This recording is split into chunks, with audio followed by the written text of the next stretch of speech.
Better? I don't think the light will make any difference.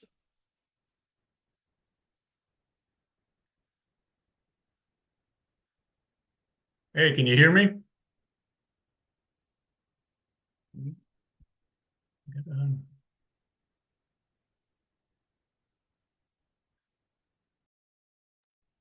Suppose it's not muted.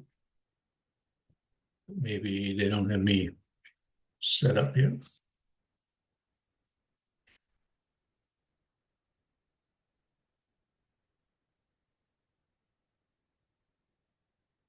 Yeah.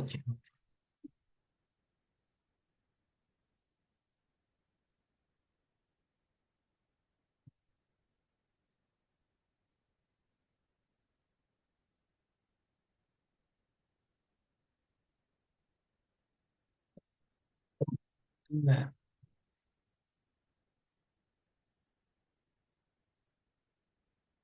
Well, I need this screen. You can I can what? minimize it. How? That's right If I there. do that, it takes everything. Mhm. All right, doesn't matter. I don't need everything. I don't even hear any of those people. Hello. I have no audio.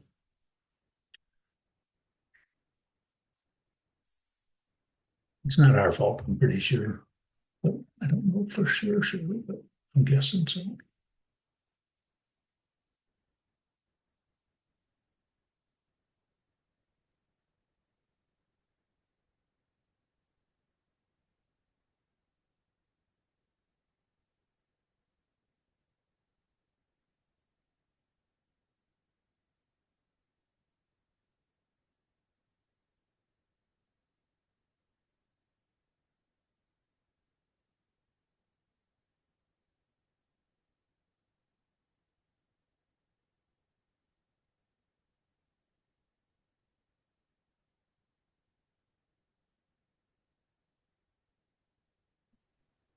Let's call this meeting to order, 7:04. And we got to do Pledge of Allegiance. I think so. Allegiance to the flag of the United States of America, and to the republic which stands, one nation, under God, indivisible, with liberty and justice for all.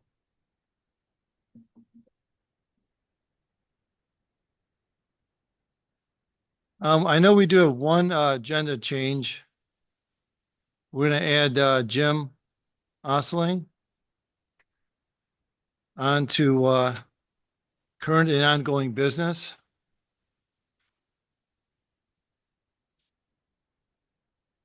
It'll be after the short-term rental.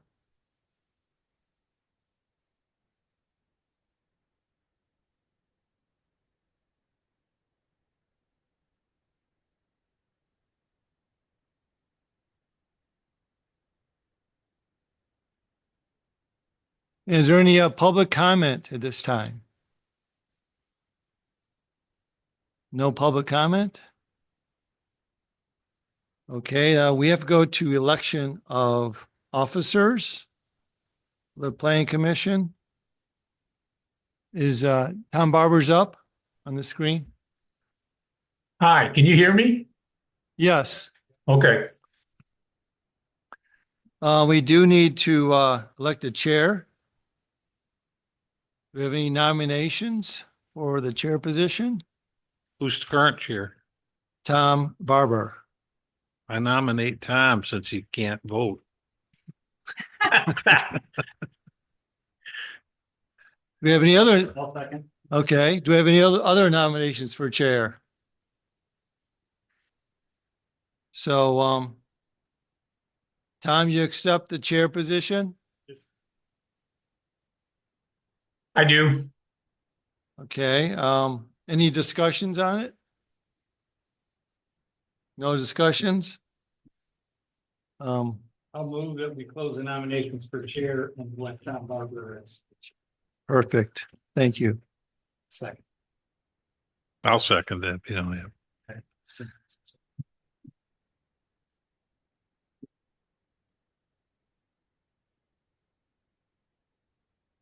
Need a roll call? Yeah, let's just vote.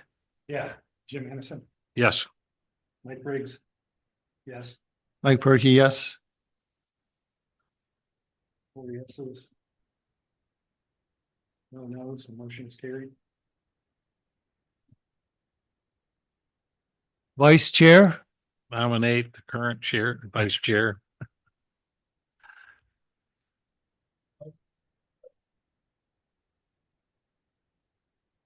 okay, any more nominations?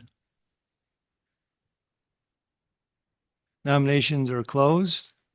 Move that we close the nominations and vote Second. for Mike Berkey as vice chair.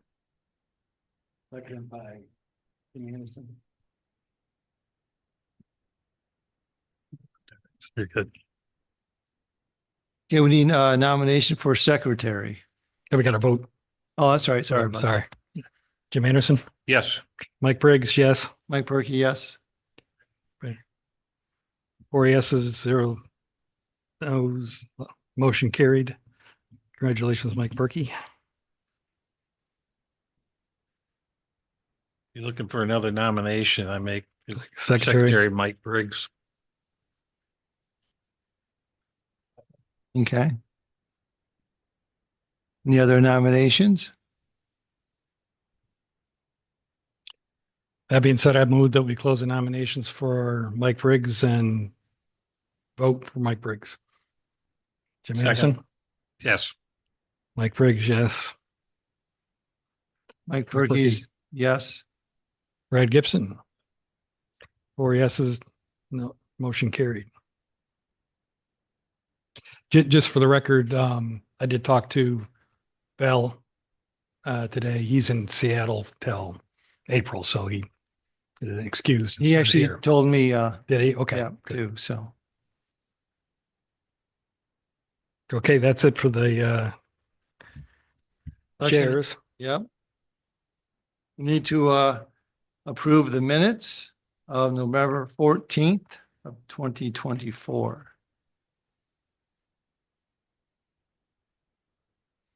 I'll make the motion to approve the minutes of November 14th, 2024.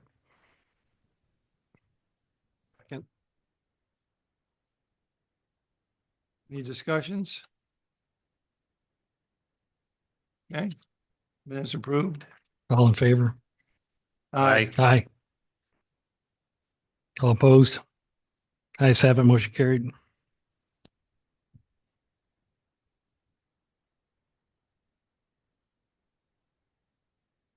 For B, we had no quorum, so that's why we, Right, so I did the minutes as we had done before previously as like a memorandum for the record okay, and of our discussion and stuff, and that would be approved with,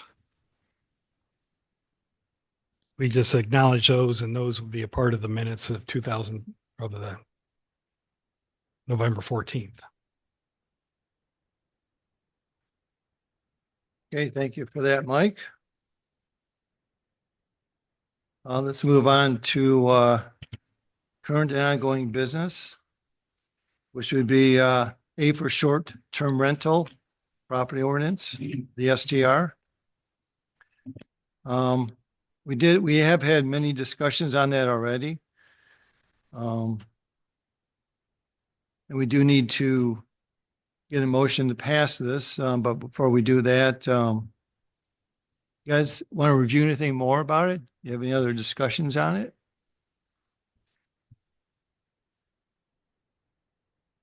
I'd like to make a comment if I could about it. Absolutely.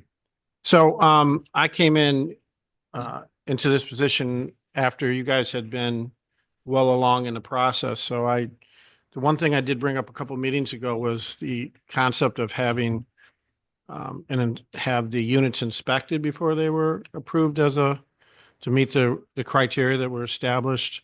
My suggestion is, and it's not a part of that ordinance as we're sending it to the township board, but I suggested we at least ask them for them to review that and see if that's a component that they're interested in. We could do that. The thought was we didn't want to get into the habit or the whole program of having inspections yearly or at any timeline. So what the ordinance requires is for them, the owner and the agent, to sign an affidavit that says their unit they're renting, the property meets all the criteria listed in the ordinance. So so it puts them on the spot if they don't maintain, they're basically stating that it does. So we take them for the word at it, and then if we find out different, that's when, the penalties and all the other enforcement, whatever required, would take in place. But Mike, if or Brad, if you want to add that as part of their something they can consider, I have no problem doing that. Um, They could, give it some thought and give us guidance if they want to send it back and look at that or not. Yeah, we could add that to the administrative task review. Okay, thanks. That'll work. And I'm a little new at this, so the steps that would happen, we pass this tonight, it goes to the township board, which I correct. sit on. They'll I assume have a public hearing or not? Do Yes. they require that? Okay, believe so this so. isn't like a slam dunk. It's gonna, and then if they choose to make revisions, does that come back to us, or do they just do that at their board level? Tom would know that question. My take on it is it would go to the township board as is, and it's just giving them information, a sample ordinance. They need to review all the stuff we're giving them and ask questions. It's just under the decision they have to make really is whether to go forward with it. And if they do, then obviously any concerns or questions or revisions to the ordinance, we would handle. They would come back to us. And get to a point where they have a working ordinance and a working program to administer the ordinance and the rental inspections and so forth. So to me, we're giving the township board all the information we've gathered regarding the short-term rentals. They have to decide if they want to go forward with it or postpone it or stick it in the box. It's up to them. I'm just trying to get an understanding that in case somebody at my board has a question regarding that, but I've had a discussion with Jason about administration of the rental program, which we talked about the last time we met. And, there's several ideas. Tom had mentioned an idea of using an outside third party to do that, which I guess that would be a decision at the board, township board level, not ours. So I guess what I'm gathering is if we pass this tonight, it goes to the township board. The township board can either have questions or potential revisions. If we do, it goes back here. If not, then the next step would be, if they approve it to go forward as is, then there would be some sort of public hearing Yes. or a series of them scheduled and then ultimately, okay. I just want to make sure I got that. If I could, my understanding is like, this is just a recommendation to the board whether or not they want to go forward, which you guys just said. But then after that, if they want to go forward, they would initiate the official ordinance, whatever that process is. And as part of that process, like site plan reviews and that kind of stuff, you would have public hearing or hearings in addition to the working document. So they come and say, okay, yeah, we want to do this. You need to the board take it up and start the process. We're way ahead of this stuff by having a working draft to start with. Then the next step may be, okay, yeah, take this as is and consider it's like step one of already, and then convene a public hearing, something like this. I just recall that when they did the long-term ordinance, I believe the main board did that, and there was a special subcommittee that encompassed or included, I think, like the police department, or fire department, and a bunch of other folks in addition to the board members as a working group that actually put that document together and had the process. And there were actually several public hearings held in that before that was then. Okay.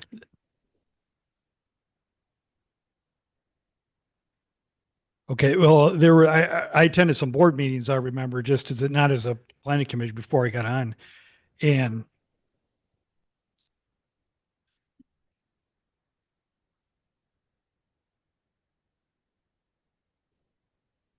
yes, that's what, Okay. If you change part of the zoning ordinance, and altering the zoning ordinance, you have to have a public. A standalone zoning power type ordinance, you don't have to by law, have you? yeah, and that's where they may convene a special board like that because that's not under the planning commission's purview of establishing a new zoning ordinance like that. So there's a whole process that would be out of our pocket. Now they may come back to us and say, okay, you've got this thing, you were involved in that. We want you to be involved in other process with people, or they may, streamline it. But yeah, that's why I say I'm not sure of that level of effort. I remember attending meetings and they could have been the regular board meetings when those issues came up, or it may have been a special meeting. I don't recall the specifics that time. That was before I get on here. I just remember it was in process. So then, Now Jason, have you reviewed our final product yet? Totally, no. Okay. All right.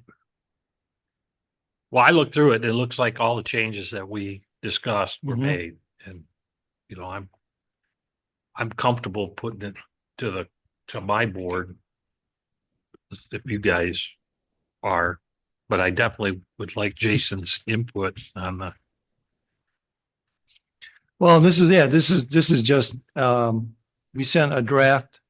If we approve this tonight, we'll send the draft to the township board. The township board then can look at it and make any changes they want, and then bring it back down to us. And we can make the changes and go back and forth many times as needed. I do think we have a pretty good product that we came up with. so we have one addition to the draft for the administrative tasks is okay. And on here, where would you put that? You,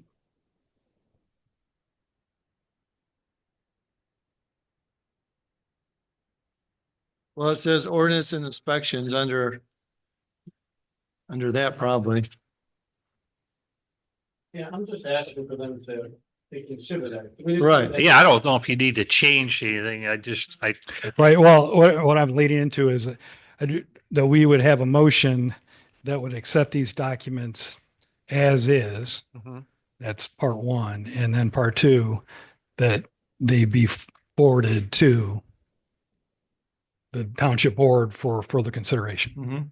And you could do that as two separate motions, or you could just do that as, or three, because we got two documents in there, or we could just make it simple and say we approve these two documents, the short-term, our version, the A2 version of the preliminary draft of the town of a short-term rental ordinance, and then approve in addition with the task review items, with the addition that we include, Well, yeah, make that one thing, that one correct or addition to the task.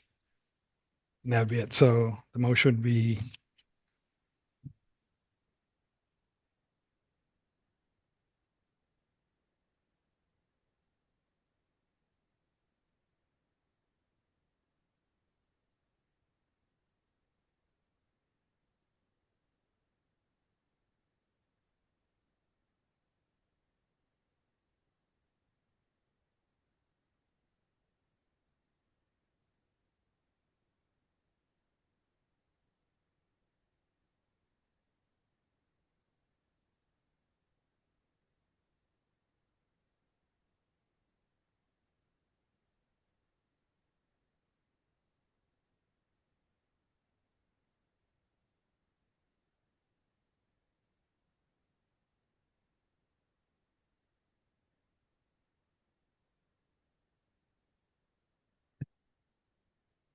think Mike's drafted the motion. Yeah. Yes, I'm.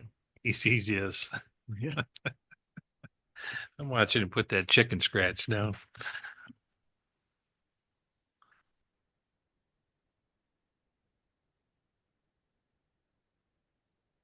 Your camera's going wacky.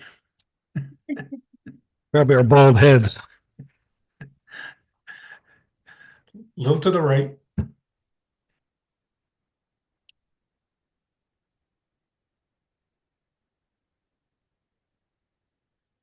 That's good.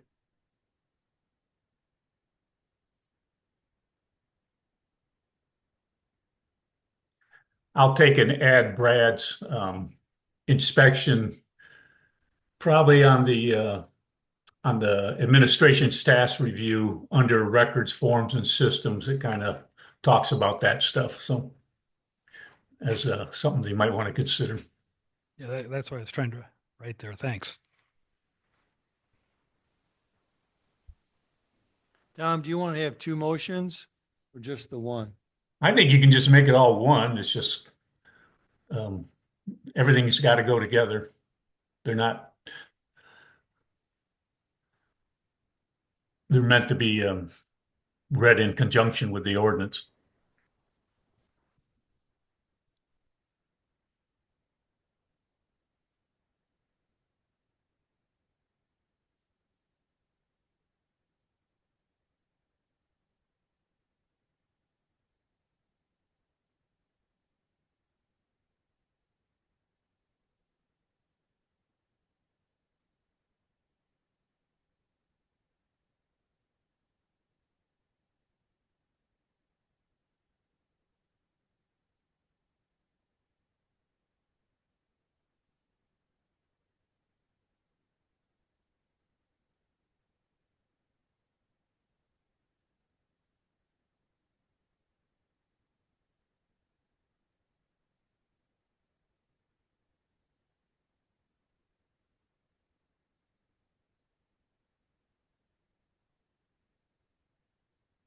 Okay, I just read off what I have, and if you think the wording is correct, it'd be moved to approve the Gerrish or move to approve the Planning Commission short-term rental ordinance draft A.2 and administrative task draft A.2 with the addition of a consider to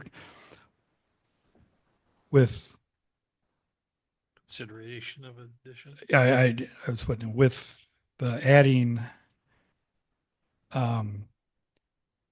a consideration to have an initial inspection before getting a permit in the section records, forms, systems to be submitted to the Gerrish Township Board for further consideration. I think I'm going to reword with the thing. I'll make that motion in the spirit of what you just said. Yeah, I'm going to. I think you'd put in there the consideration. Yeah, I had that there, Yeah, and so wording yeah. around there was. Yeah.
Okay. So move to approve the planning commission's short-term rental ordinance draft A2 and admin task draft A2 with the following addition in the records, forms, and systems section as follows. Consider to have an initial inspection before getting a permit approved. And then, and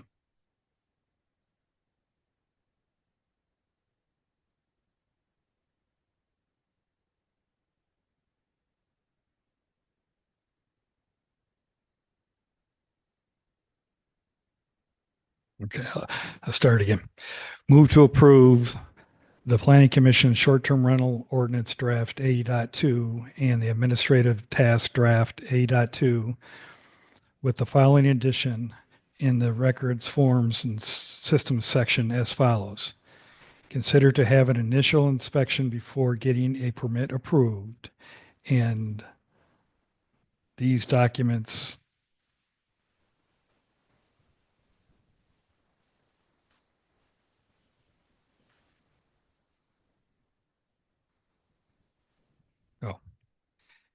and submit these documents to the Gerrish Township Board for their consideration.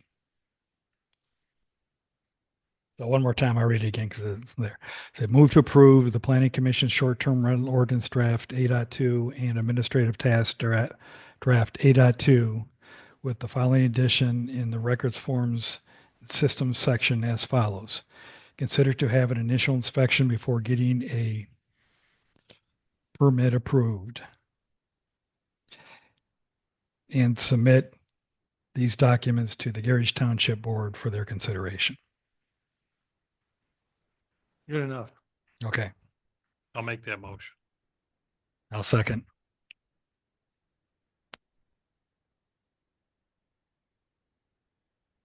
Let's have a roll call. Anderson, Yes. Briggs, yes. Berkey, yes. Gibson, Yes. yes. No others, so motion 4-0 approved. Motion carried. Yes.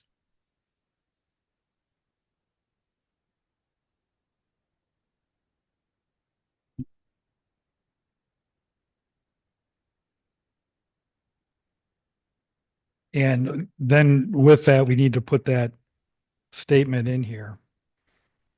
Or here, so who, I don't know if you need to do that other than just have an addendum that just says you Add here. you would consider consider the concept of having a initial inspection before issuing each. yeah, well, I was just talking about just incorporating that addition in here and to update this form to submit to the board. Oh, And that's, is that to be done, Tom? Is that something that Tom should do as Yeah, the chair? Sometimes you do. Yeah, let me do it. And, Okay, Are we good with that? yep, that's the question I had. We good, Tom? Yep. Thanks, guys. Okay. All right, we'll move on to Jim Osling for a little presentation on the Higgins Lake Water Initiative, Water Quality Initiative. If I could just make a quick comment here. One of the reasons there we get that I think this is a good tie-in to the master plan review that we're going to be doing. And there's a lot of things that I've seen in preliminary documentations of for the project for this initiative that he's going to present to us that actually have overlap or carry out some of the same things that the master plan calls for when you're reviewing stuff as far as things to look for and gathering stuff. So the intent here was to have Jim give us a presentation of what they're doing. And then as we do our review to see if we think it's warranted to do a master plan update, then we don't want to duplicate processes. Some of the stuff, maybe we can rely on them, but then some of the stuff may be for their intent, the time frame may not be, within the constraints there. Barbara also sent out this afternoon that we just got these cost estimate for doing the master plan updates and some of the other tasks that are put forth in there. So there's several things that kind of overlap, and this is a good starting point to figure out what he's doing and what we're doing and what we can do to put them together. Very good. Hey, Jim, you have the floor. Okay, thanks. Yeah, I wasn't going to talk too much about the master plan. I know it was mentioned and I'll let you guys deal with that. And this, what I'll lay out to you right here is, kind of what's happened, quickly what's happened to date, with regard to the Health of Higgins Lake initiative. We, started out last August or September, taking another look or a refreshing look at how, we should approach the collective efforts that everybody's been doing around the lake for quite some time. GLUA was having some problems with transparency, and as you're all aware of those. And so we kind of backed up and said, maybe we should take a better look at how this goes. So we started with the Health of Higgins Lake initiative, and started to put together ideas and thoughts about how would be best to take a look at this going forward. And as it went along, I don't want to go through too much of that whole piece of it, because I kind of wanted to get to one of these sections in here with regard to a septic ordinance. They'll likely be on your plate before too long. So, I mean, I'd be glad to talk about the Health of Higgins Lake piece if you've got any questions, certainly. But I'd kind of like to jump sort of over to the septic chunk of it. A part of the Health of Higgins Lake created a new steering committee, and that steering committee has got a group of subcommittees that are dealing with the various pieces of the things that drive the Health of Higgins Lake, including those subcommittees include science. That's that chart, that the last piece I sent you there. Those committees are science, master plan, new lake testing, documentation, database, well testing, finance, communications, lake data. And at the bottom, it is also included that originally was going to have kind of the township board look at a septic ordinance. And that's kind of where we are right here. What should that septic ordinance look like? There's been a lot of people, as we've gone through this, that say, yeah, we really need to take a look at where these septics are, what's going on. Is there something we can do to make sure we get all the data? So that's kind of where this is right now. I think, as much as I hate to just read through this, it's got most of the points in it that I want to make. And if I read through it quickly, if that's okay with you guys, it might get us to questions at the end, or as we go along. To the Planning Commission members, the Gerrish Board continues to flesh out the recently created Health of Higgins Lake initiative. A key part of this work is the need to address the domestic wastewater throughout the township. Currently, we have no means to identify problems, no rules, no inspections, and no way to monitor compliance. In short, no ordinance. It's now apparent that it's time to address the public health objective to better understand the overall condition of septics in the township and be sure that we're all brought up to a minimum standard. Therefore, as you contemplate a septic ordinance, I'd offer the following as a framework to consider.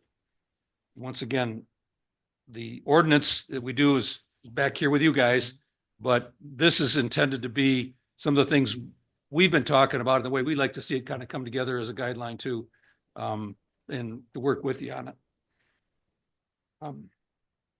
It may have a little bit different feel. This suggestion here might have a little different feel than a straightforward ordinance, but I hope it makes sense. The proposed septic ordinance for Gerrish could be presented in two primary sections: investigative and remediation, as well as a supplement for the recommendations to address the potential problems on Treasure Island prior to ordinance being implemented. I'd also like to investigate the possibility of getting domestic water wells incorporated into the ordinance for your consideration. As a little bit of background, in an effort to identify the outstanding public health issues on individual properties and their neighbor, it's become necessary to investigate the condition of on-site septic systems as well as individual domestic wells and facilitate their compliance with the health department standards. Just as with your other major household and components, septic systems are costly and critical component. They need to be looked after. The Central Michigan District Health Department now maintains records of all septic tanks that have been installed in their district, including Gerrish Township. Some on-site septic systems were installed prior to the health department keeping records, and others were installed without permit application notifying the department. Till recently, these records were maintained on paper and indexed in file cabinets. There's currently a project at the health department to first digitize the paper files, then enter those digitized files into their Fetch GIS system. With this new database, officials will be able to look at a map of the township and immediately determine if there's a record of a septic on each property description. Additional efforts will be necessary to select properties that have a residence versus those that are vacant, so we can pare that back down. We expect this database to be populated by the end of the summer of 2025.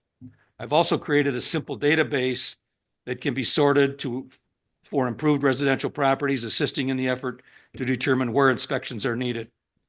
We anticipate using information from this database and then identify the properties with residences where either no record exists or those with old inspection records on file.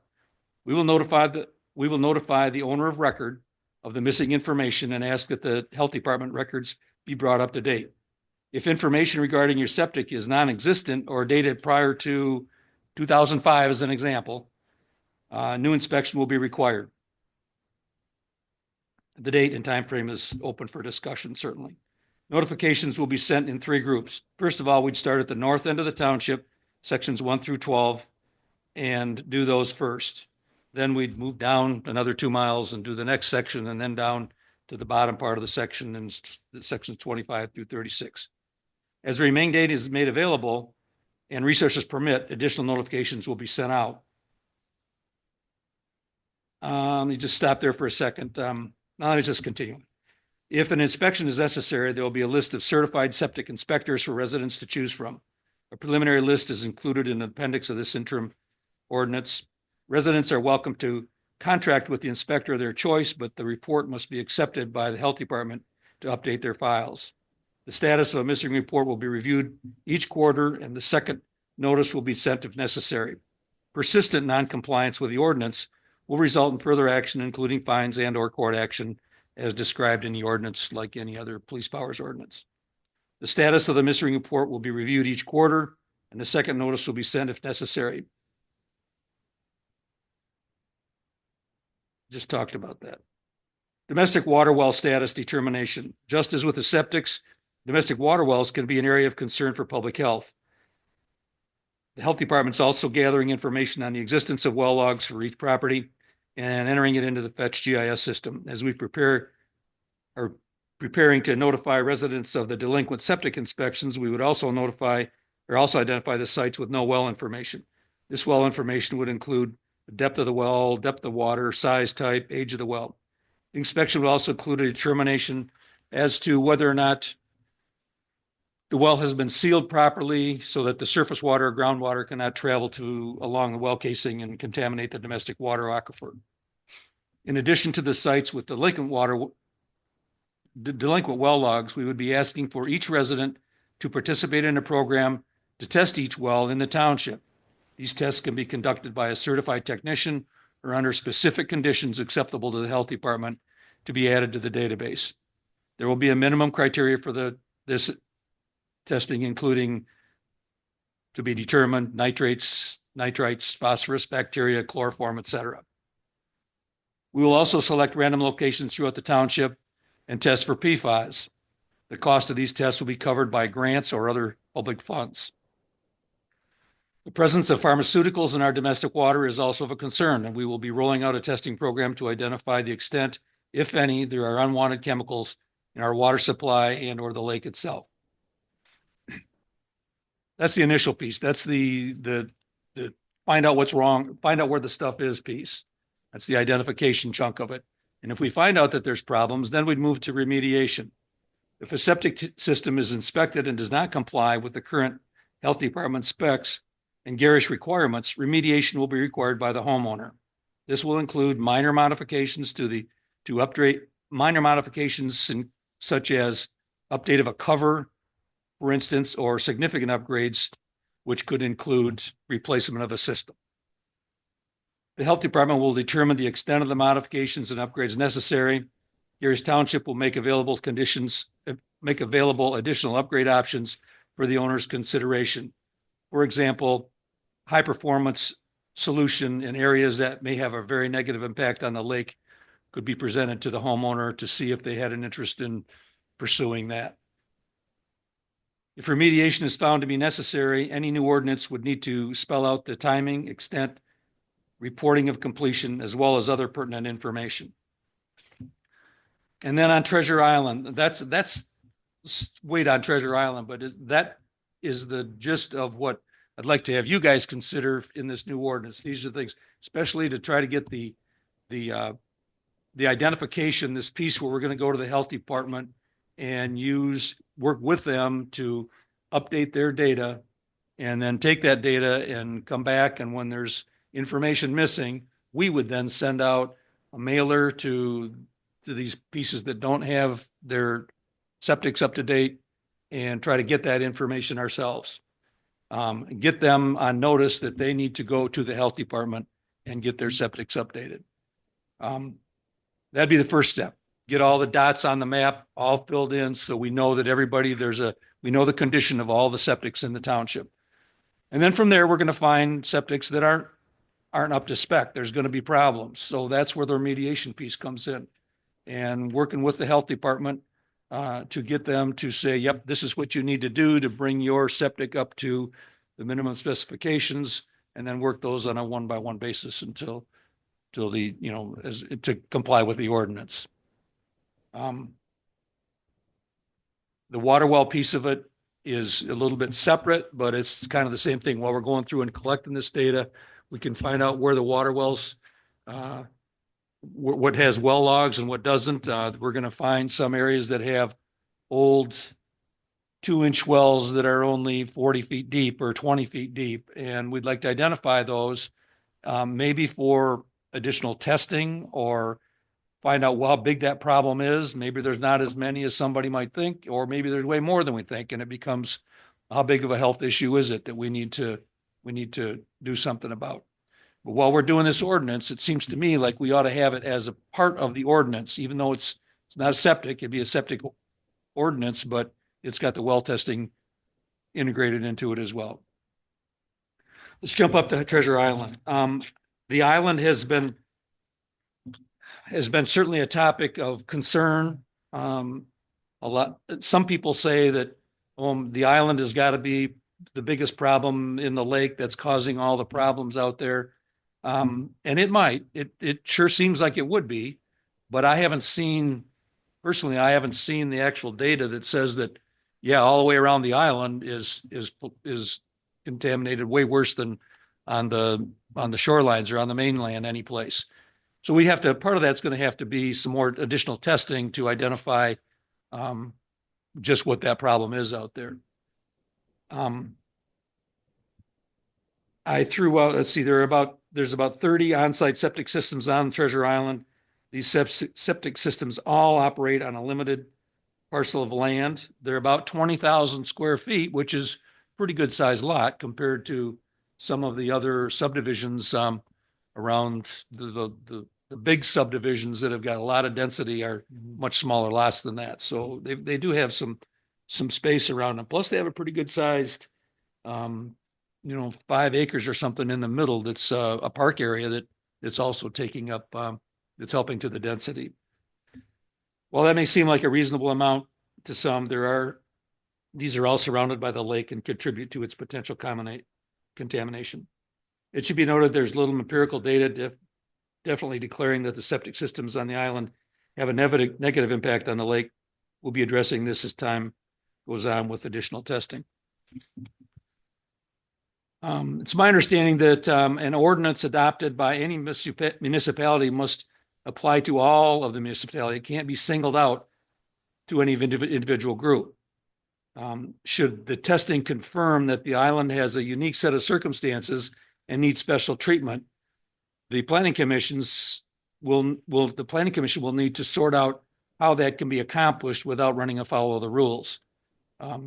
It seems like, and it's for you guys to figure out, but it seems like if we say on the mainland, you have to comply with a certain set of specifications, those same specifications have to apply to the island. And if that doesn't fix the problem on the island, then there's either has to be additional requirements if you can do it or not. I'm not sure you can, but that's something to be considered. And this next piece was just something to consider. If a solution can be found to treat the island as a unique condition, something like the following might be considered. The ordinance would stipulate that the septic systems on the island must either modify their existing septics to the latest technology approved by the township. For example, high performance anaerobic treatment.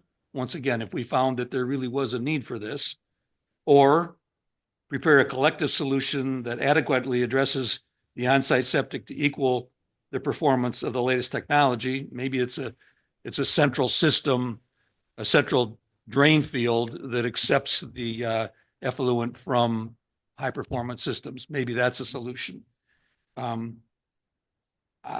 Construct a municipal sewer system that removes septage from the island and properly dispose of it legally on the mainland, or they can make a proposal to the township within a year that equals or exceeds the requirements of item A.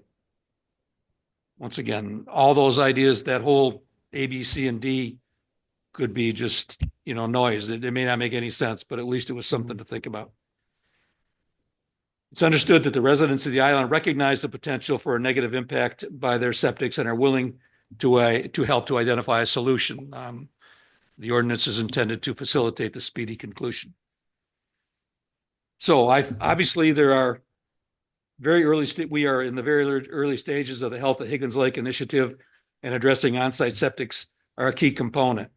It is my intention to get our thoughts to the Planning Commission as you consider a solution as we head in the same direction. A more unique approach I have laid out is that we need to do some data collection prior to an enforcement-laden ordinance. Keeping the information gathering portion separate from the ordinance may be necessary, but I hope to give it the same heft as opposed to just a suggestion from the Health at Higgins Lake project to include it in an ordinance. I don't know if this investigation piece can be the preamble or the beginning of a real septic ordinance that's adopted and presented to the board for consideration, or if the ordinance itself has to be more the remediation piece of it that's described here, and then notifying folks of the fact that they don't have any information about that the health department doesn't have any information about their well, if that has to be done separately, or if indeed that's the right way to go about it, that the Health of Higgins Lake Committee simply makes those notifications and goes without any tooth to what we're doing.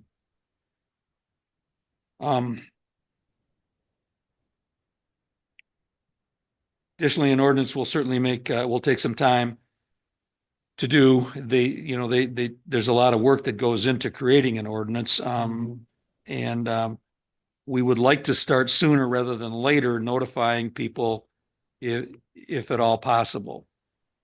So anyway, sorry for just reading through it, but that is the gist of where I think as it interfaces with the Health of Higgins Lake project and then gets handed off to the Planning Commission. That's a place to start the way I see it. So I would take your questions. I got one. The inspections that you talked about that. So those would go to the health department directly? Yeah. Yeah. The inspections, there's a group of authorized or certified and authorized inspectors, maybe a half a dozen of them. That's what there was in line. Anyway, that's about the number of people that have an interest in doing that kind of work around here. And we would approve those and make sure that they complied with what we think they should be doing. The resident would call them up and say, I need to get my septic inspected. They'd schedule an appointment. Inspector comes out, does the inspection, charges them roughly $700, and of which that includes their time, and it includes about $150 that goes to the health department in that number. And so they do the inspection. They fill it all out. That fills out a form. They do it right in the field. They can fill it right out on a iPad in the field that updates the health department's record that there's an inspection out there, the first part of it. And they're on record that this has been done. And then the inspector sends the health department the fee, the $150 fee. They keep the rest for their time. And now the health department owns the inspection. It belongs to them. It's been done compliant with their requirements. And they will then take a look at it. Their personnel will take a look at it and say, it all looks good, except for this one little piece here. We need further information, or they schedule then the time to go out and see what the next step is. If they go to a relatively new one and everything is it's on high ground and there's no standing water and there's the proper size tank and drain field and everything's good, likely it just gets entered into their system and that's the end of it. If they go out there and find that the water table is up into the drain field and that's a problem, then those are the kind of things that have to take further remediation. Well, see, the thing that bothers me, and you talked about the island being special, and it is, because the water tables will already be up there. But when Lion had theirs, and I don't know all the exact details, but we've had this conversation. They had, I don't know what they stated, 12 that were substandard. But there was a quite a high percentage that fell within the legal requirements, but should have had improvements. And I still wonder, and I don't know if it's legal or we can do something like that, but I just wonder if you're in a certain proximity of the water, that you should be held to a higher standard than somebody that's a mile away. And I just don't know how to approach that, but I'm concerned that we start testing those and they say, well, yeah, it's within, the legal requirements, but it's still shoving nitrates into the water. For example, the health department requires, I wish I could know the exact square footage. I'm just making it up. 2,000 square feet for a drain field for a particular house, whatever that square footage comes out to be. If that drain field is 50% of that, it meets the state spec. It should be 2,000, but it's only 1,000. It meets the state spec, and so it moves on. Those are the I think that's what you're talking about. We should be able to fix that and say, no, we need to have you comply with, the health department's requirement. But you can't do, like I said earlier, you can't do 200 feet off of the lake has got one condition and the rest of the township has a different one. I don't think, that's an ordinance that is defined differently for different people within the township. Our noise ordinance it requires that everybody comply with the same standards. Same thing here. They all have to comply with the same standards.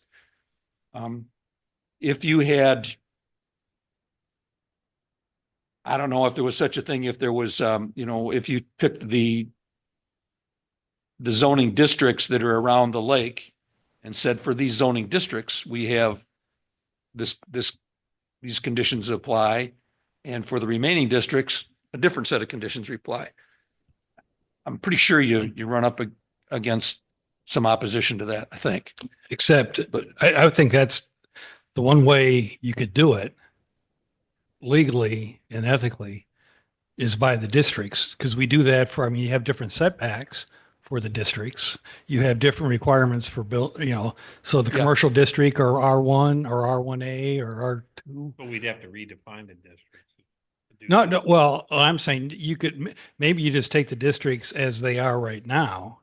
And there's the lakefront district and all the different, you got the R1, R2, 1A, and that's for the Higgins Lake local stuff, and then you got the R1 rule, and then you got the C1, C2, and that. So you have different requirements within each of those districts for zoning requirements. Right. That's what I'm saying. There is stuff like that. So maybe under that context, if there's a police powers ordinance I think it gets into the police powers ordinance. Yeah, I don't.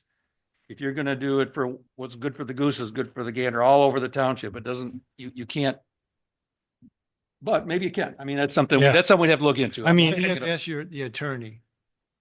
right. And Yeah. I mean, that could be a thing that's fought in the state court for a long time because, Exactly. I mean, I just point out that you got, like you just mentioned, you got the districts that do have separate standards for different things.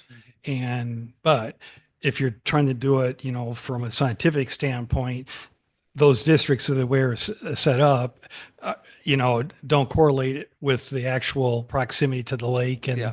and the throughput, the flux of the different materials and fluents. You might be able to maybe where a requirement that says when they do their test, when they do their inspection, they can identify the depth to high water, the depth of the water table.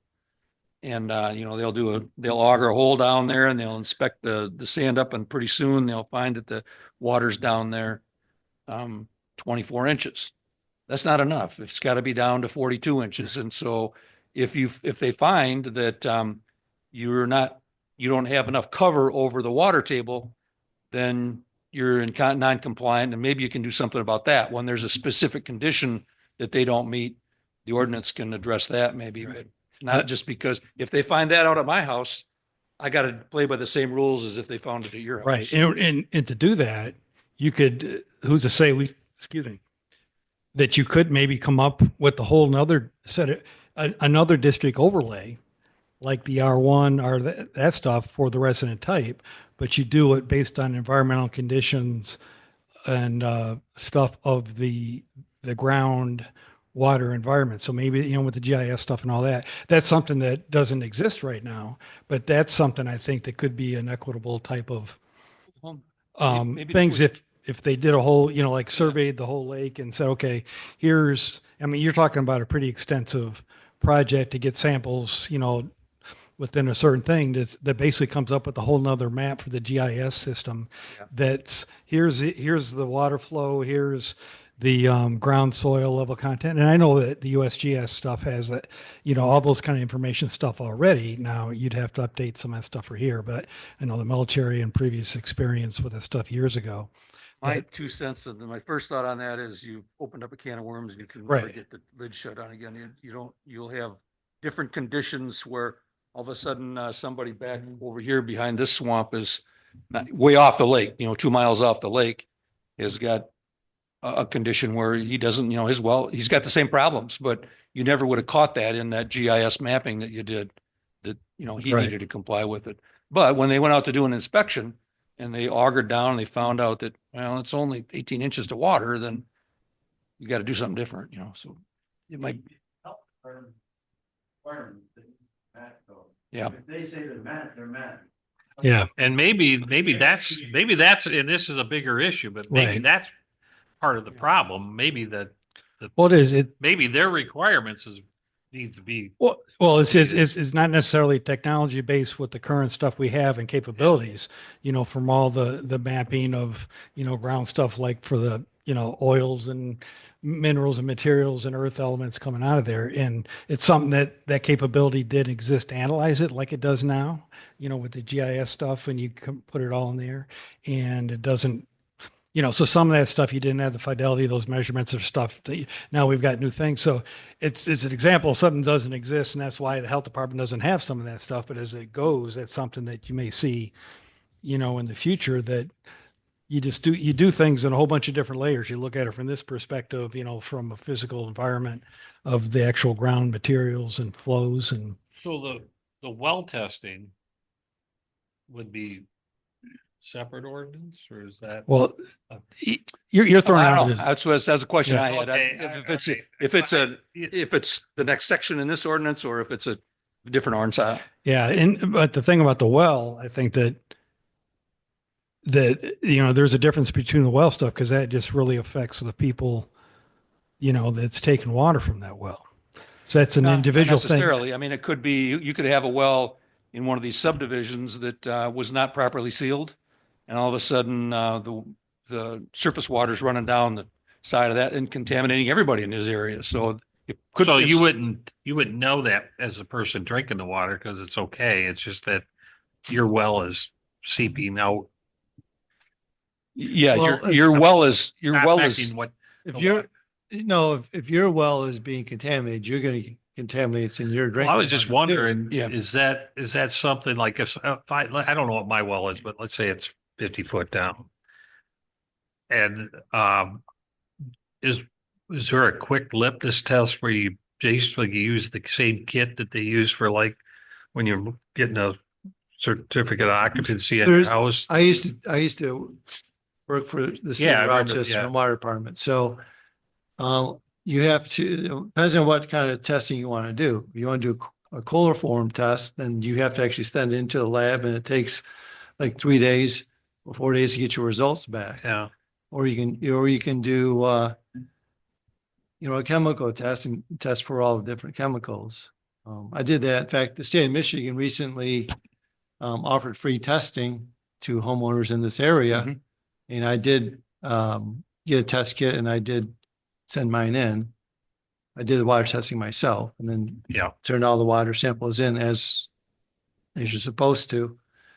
But I think it's kind of up to each individual homeowner if they want to get their well tested or not.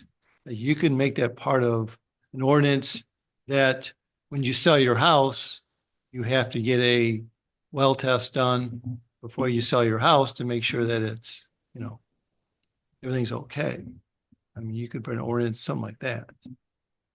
Just a thought. Yeah. And I think some of that's already done because I think I had to do that when I purchased one of my places up here. As part of you just kind of like the lead statement, Well, things you had to sign with part of the real estate papers and I stuff. purchased 2 homes up here and there's no requirement for actually getting your water tested, before you sell it. I mean, I got my house inspected and I had a well cap that was cracked. So I made the homeowner replace that.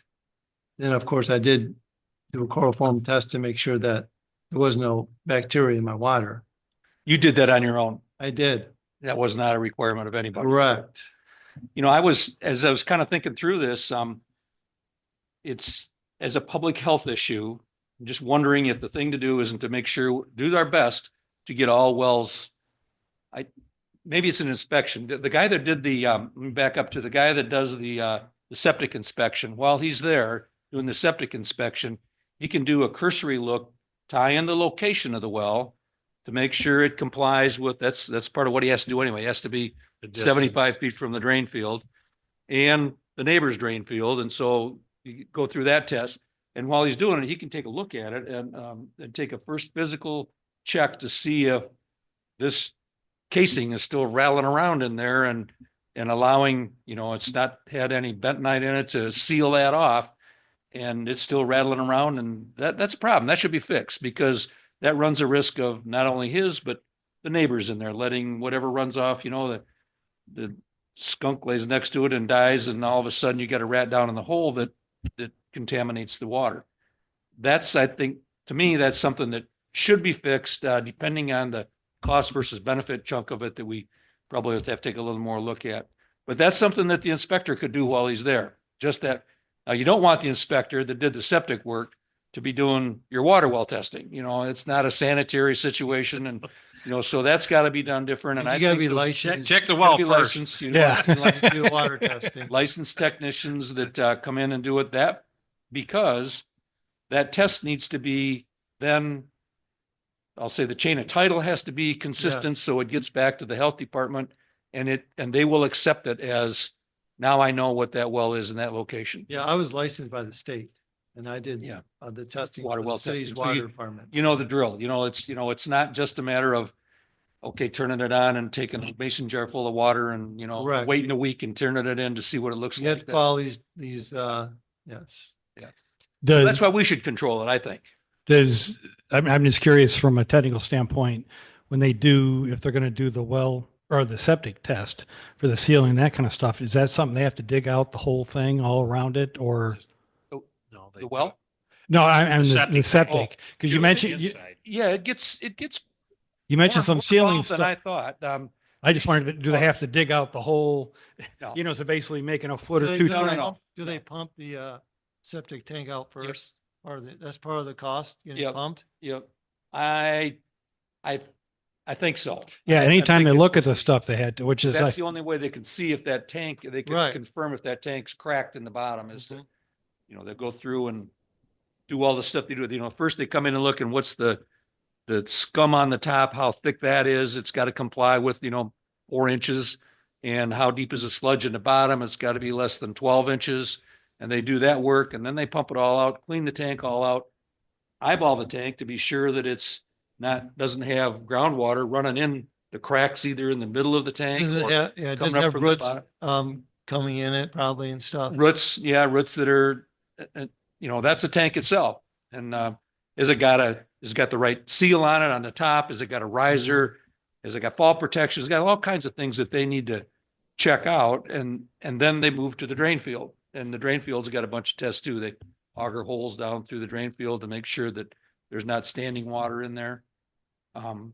There was some complaints about in Lyon about people thought that, and it's a requirement some places apparently, but you need to go in the house and turn the water on and make sure that water is indeed running into the septic tank, like in the laundry tub in the laundry room. Is that water coming down through the system and going to the septic tank, or is there's no water coming in here? Well, then is it running out to a dry well someplace that we don't know about? And we want to try to find those and get those eliminated if possible. So That led into my couple questions. First, thanks for all your leadership on this. It's greatly appreciated. yeah, you bet.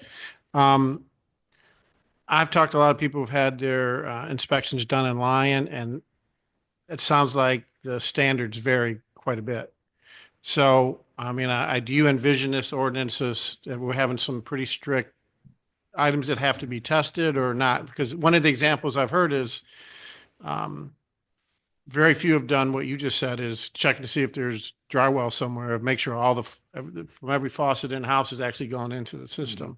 Other ones I hear are doing, actually doing augering into the, doing plugs out of the field. Some aren't draining the tank even. So I don't know what do you think Yeah. about all that? I'm trying, I've talked with one of the inspectors that does a lot of them, a whole bunch of them.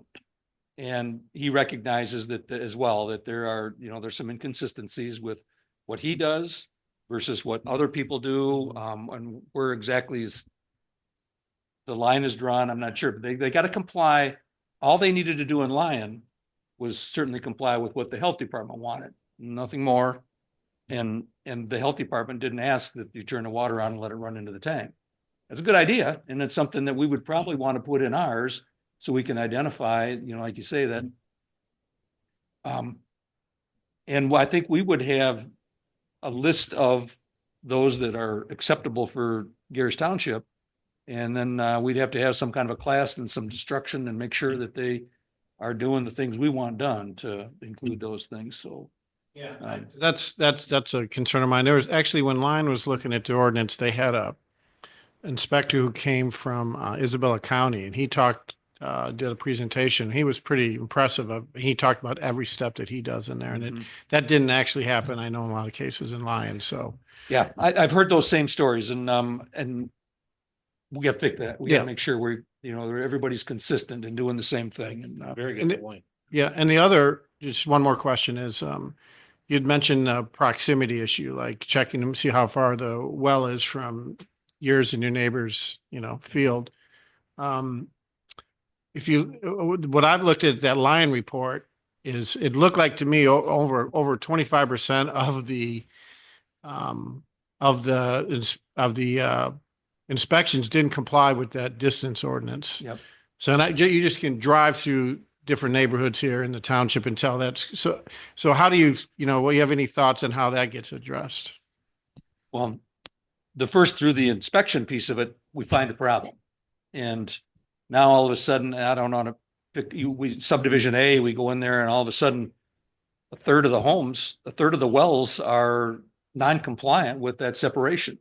Well, geez, now what? There's no place to put it. There's no place for them to expand their septic system, or when their septic goes bad, they're supposed to have, you're supposed to have spot where you can do a new one, that's just not going to happen. So, I don't know what, I don't know what the answer is, but, you know, it's a municipal water system for that subdivision, you know, and then get rid of all those wells and, you know, put down a 16-inch well that plumbs to all of them, you know. Almost like you don't want. Yeah. You know, the separation distance too is, it's 75 feet, I believe, or it's either 50 No, or it's 50 feet. That was 50, yeah. 50. I did hear Steve King talk one time. He goes, why is it 50? Because I couldn't have it 100. Because I couldn't get 200. Yeah. Yeah. Yeah. So they'd rather have a lot more separation. You know, when you stop, think about it, wells down there, you know, 150 feet deep, but it's only 40 feet off from the drain field. Well, you know, it's hard to think that, you know, you're not really potentially, but then I guess when you get into the science of how they really work, apparently you know, the first, you know, 6 feet of this effluent draining down into sand, it pretty well cleans things out.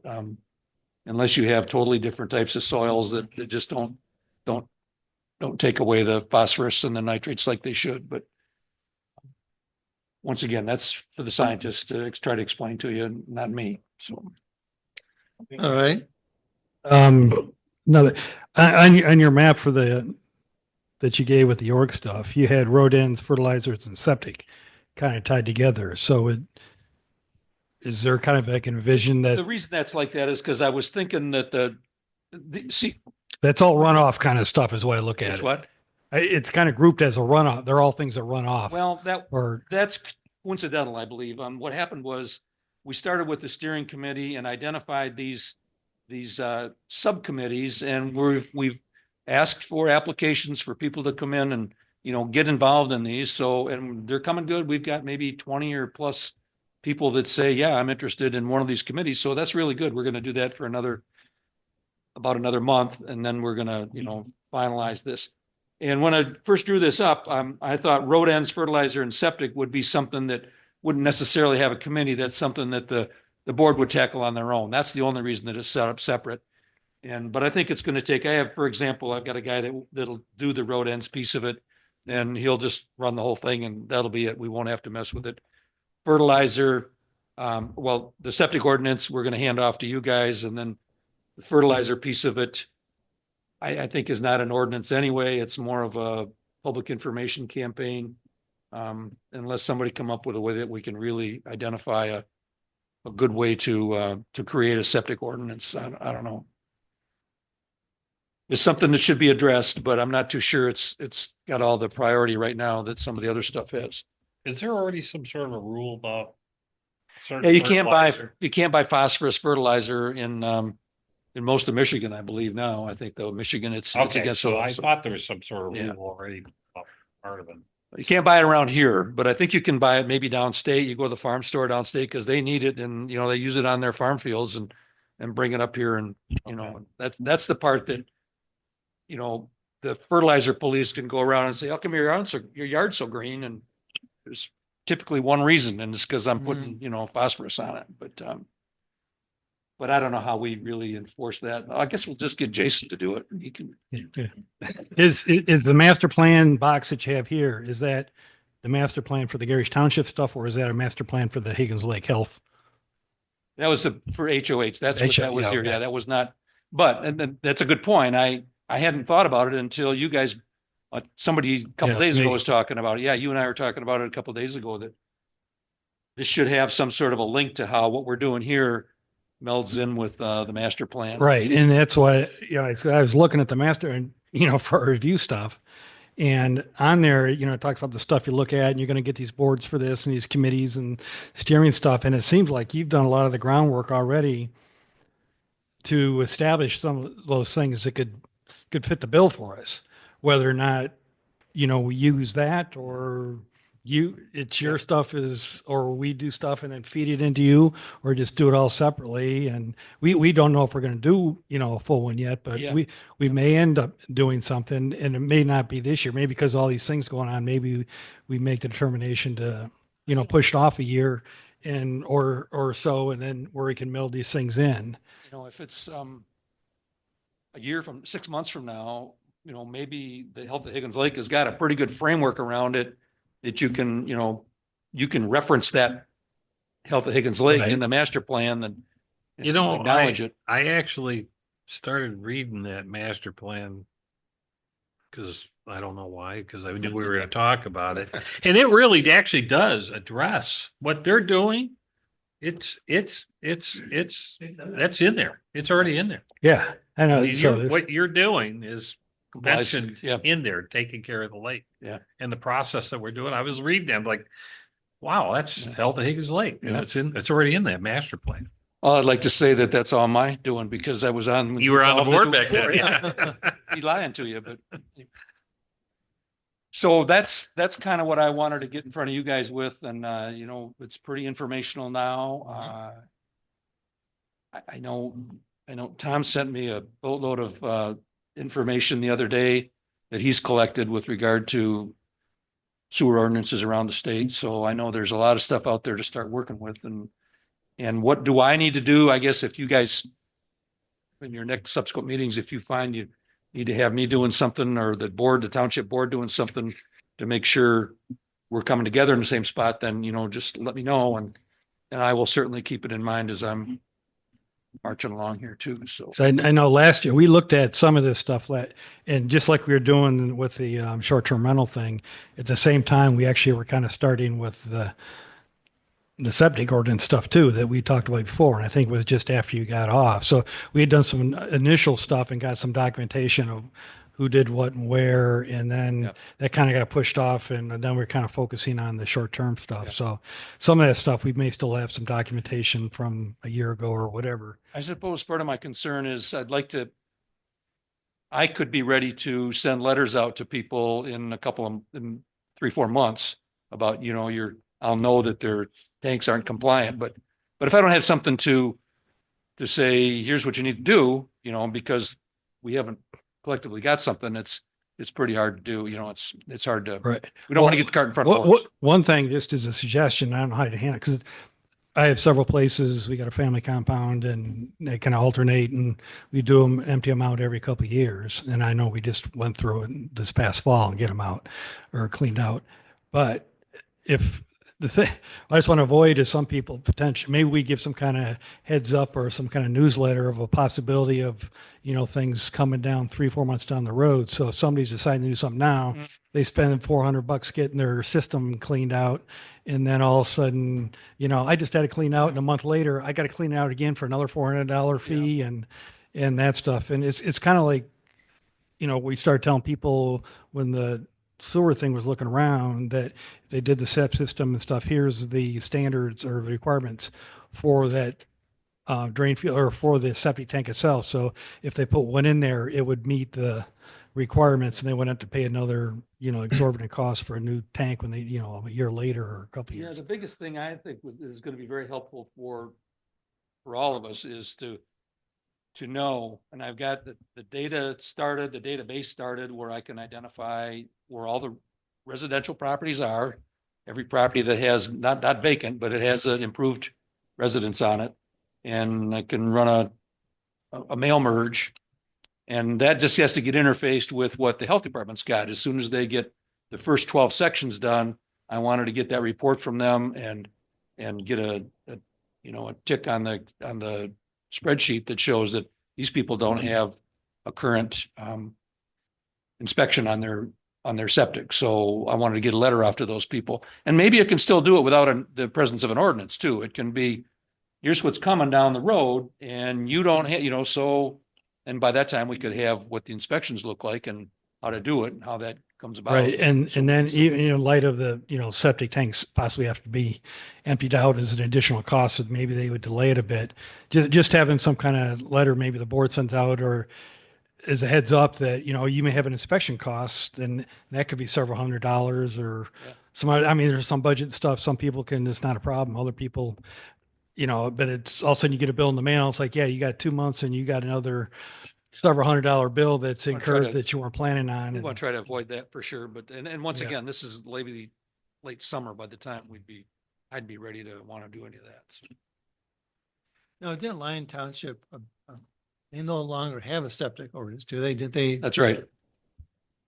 They had one, they had it about 8 months and the new board came in and they said, there was a lot of opposition to it. And I believe it was mostly because there was a clause in there that said you might need to put in this new high performance septic system if yours fails. They never put in a single one. They never required a single one, as it turns out. But Lyons said they had a mandate from the people that elected this new board that they don't want a septic ordinance or a sewer system. So the first thing they did day one was to repeal the septic ordinance that had been out there. There's a little bit of data from that. There was 600 or 700 inspections that were done in that 7 months, and it's got some information on it, so that's helpful. But they don't have anything now. And they dropped their short-term rental ordinance Yep. too, right? Yep. Wild, wild west. Wild, wild west. Well, thanks, Hey, Lon. Jim, Yeah, Tom. you might want to develop your criteria for the inspections, the septics. And if you got that laid out and gave it to the current inspectors now and just said, if you're doing the tank in Gerrish Township, this is what you got to follow. This is what your report has to include. Mm-hmm. That would put people that have to have their system done now in compliance. They'd Yeah. already got a report ahead of the curve and wouldn't be required to do an inspection Yeah, later. they'd have that recent inspection report. No matter what we did later, they're going to go, I already did mine for what you were asking. That's a good point. Yeah. Right. Yeah. We'll do Something to that. consider. Anything else for Jim? I don't want to Thanks so much. take Thank any you. more of your time. I'm glad to stay, but if you heard enough, then Get out. Appreciate it. did you say get out? Yes. Thanks, Jim. Thanks, Jim. I'm not that long stuff. Can we take a recess? Yeah. Yeah. Yep. 5-minute recess. 25 to 30.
Yourselves? You're muted.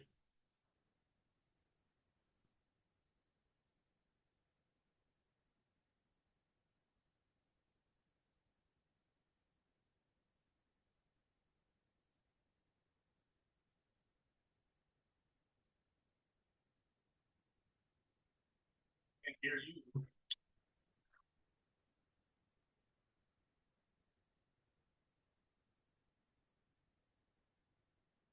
Yep, we're There back you in go. session. Okay, our next Can I interrupt talk you for a about minute? was master plan review update. Tom, you want to kind of talk about that? Yeah, before I do, is Jason still there? Yeah. Yes? Why don't you come up, sit at the table Is Here. and turn that mic on? Join the crowd. Well, Jason, he got a request from one of our storage projects for, they would like to have an extension on their project. Jason, you want to explain what you got? Yeah. Well, that's the letter I passed out when I got here. So essentially, we had three storage facilities that went through special use site plan review last year. Two of them have started and built. The third has waited and has reached out to me. So when he got a final approval, that approval is good for a year. And within that year, before that year is up, you have to pull your building permit. And he is looking for an extension, which it says in the ordinance. I think it's 14.3 G that says the site plan approving body may extend such approval time for multiple periods of no greater than 6 months per period. So it sounds like you guys have the ability to go ahead and if you see fit to give him an extension. And so I told him that you have the ability, but you should probably put something in writing.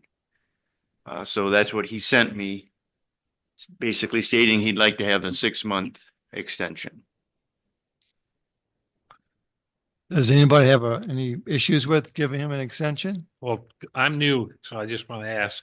Yeah, This is based on the fact that you guys have already done your due diligence, approved the project, and he just hasn't gone forward. So there's no changes on the project. It's Right. just as is asking for 6 months. correct. I don't have a problem. And that's what, I- and that's what it says, past what I read is provided there's no changes and everything's the same and, you know, nothing's come up and no, he's not asking to change anything, do anything different. He's just asking for a 6 month extension. right. And this is On the approval. on the 14th of May, Right. that the thing. So I mean, I tried to make my policy and when I came on the board there, it's like, I don't want to approve any motions for stuff that just became before the board today. Is just a general policy stuff. And just like the township board has a work session beforehand, nothing goes before the board for motions without previously going there. So if there's something coming on and I'm not opposed to this and I would vote for it there, but just as a procedural thing and also just to go back and check. And plus we got stuff on here that we acknowledge this and then we don't vote for a motion now for an approval, that we'd postpone it, put it on the agenda for next month's. So Well, yeah, that was another thing I was gonna bring up before Tom gets going is I should be getting anytime the site plan information for the cell tower. right. Jim Osling's, and they'd like to be on an April agenda, provided you guys are okay with having an April meeting. Yeah, I was going to discuss it at the end of the Okay, meeting, all right. but since you brought it up, we can discuss it now. But Tom did mention to me about that today when I talked to him that we should probably have an April meeting, and I'm okay with that. Okay. So that'd be, Second Thursday in But April. yeah, the regular meeting dates. And if that's the case, then you guys could vote on it in April's meeting. And Yeah, it's and that'd plenty be of time approved. for him to.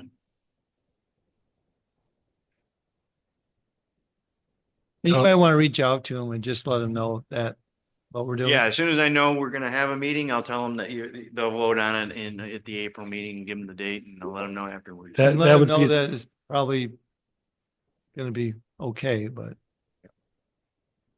It'd be the 10th of April is.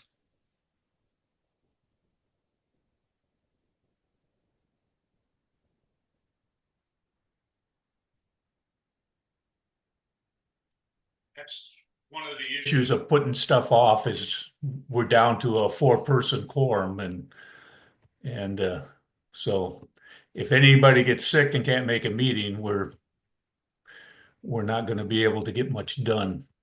I don't see a problem with their request for an extension and I'm fine with granting it now. I am But, too, actually fine granting it now too.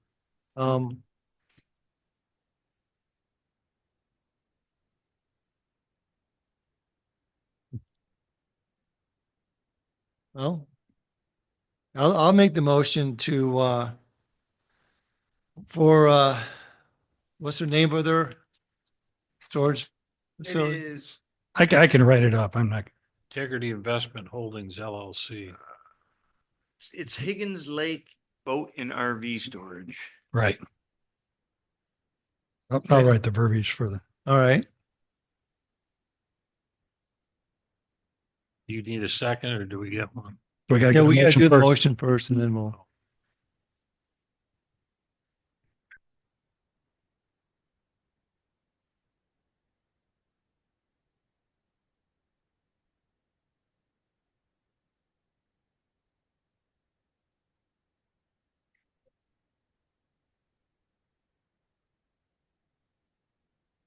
Tom, would that be something that, once these minutes are approved, I could just put the minutes of that motion and that it passed in the file? And is that good enough in your mind?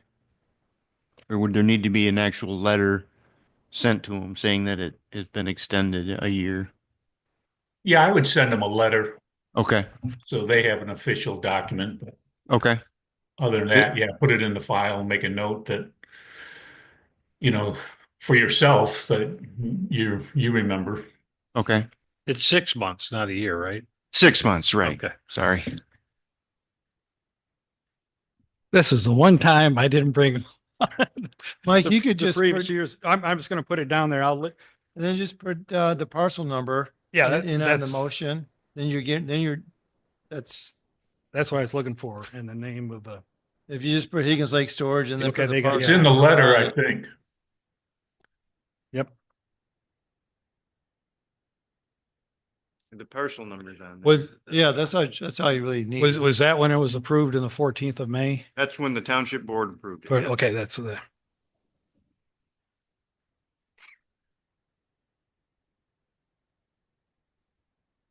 Do we have the authority to do this or is this got to go to my board now? No, you have the authority. to do Okay. it. This board has it. All right.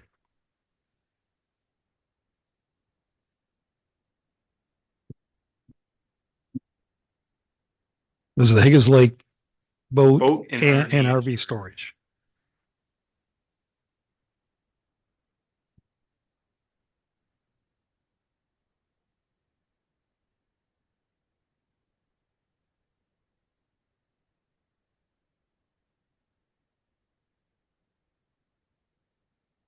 That would be, November 14th. July, August. Yep.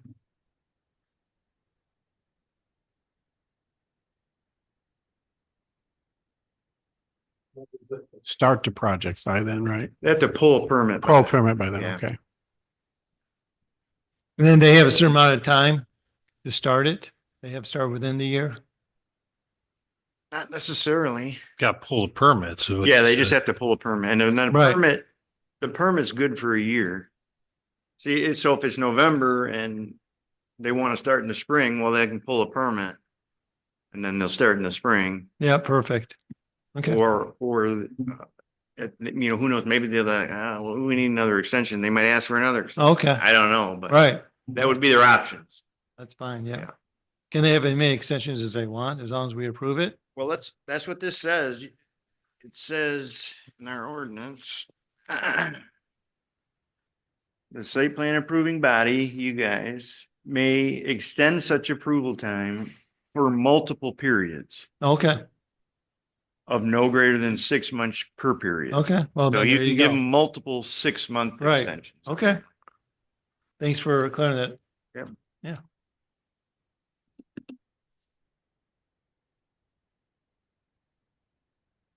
So November or November 14th.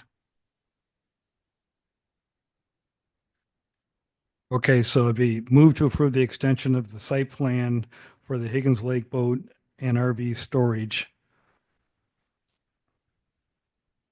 units, parcel number 004-003-025-0090, approved by the Gerrish Township Planning Commission on May 14th, 2024, 6 months to November 14th, 2025. Good enough, Jason? I believe so. Okay, we need a You motion. wanted to, yeah. So you I'll want make the motion. And we need a second. Second that.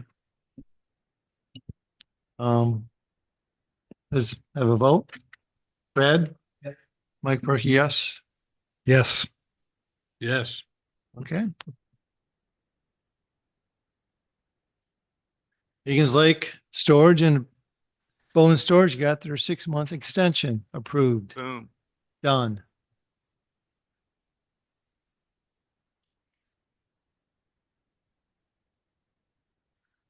Okay, Tom. Did you want to start talking about our master plan review? Yeah, what I've done is I'm just trying to I'm trying to avoid a complete rewrite. And I think we can easily, as Jim pointed out when he was talking about the Higgins Lake protections and sewers and septic and stuff is in that plan. A lot, we discussed this before and decided that really the overall plan is still valid today as it was back then. But the state's thrown a wrinkle in there. I sent you some information they revised the Enabling Act, and they want more information regarding housing, types of housing, and so forth.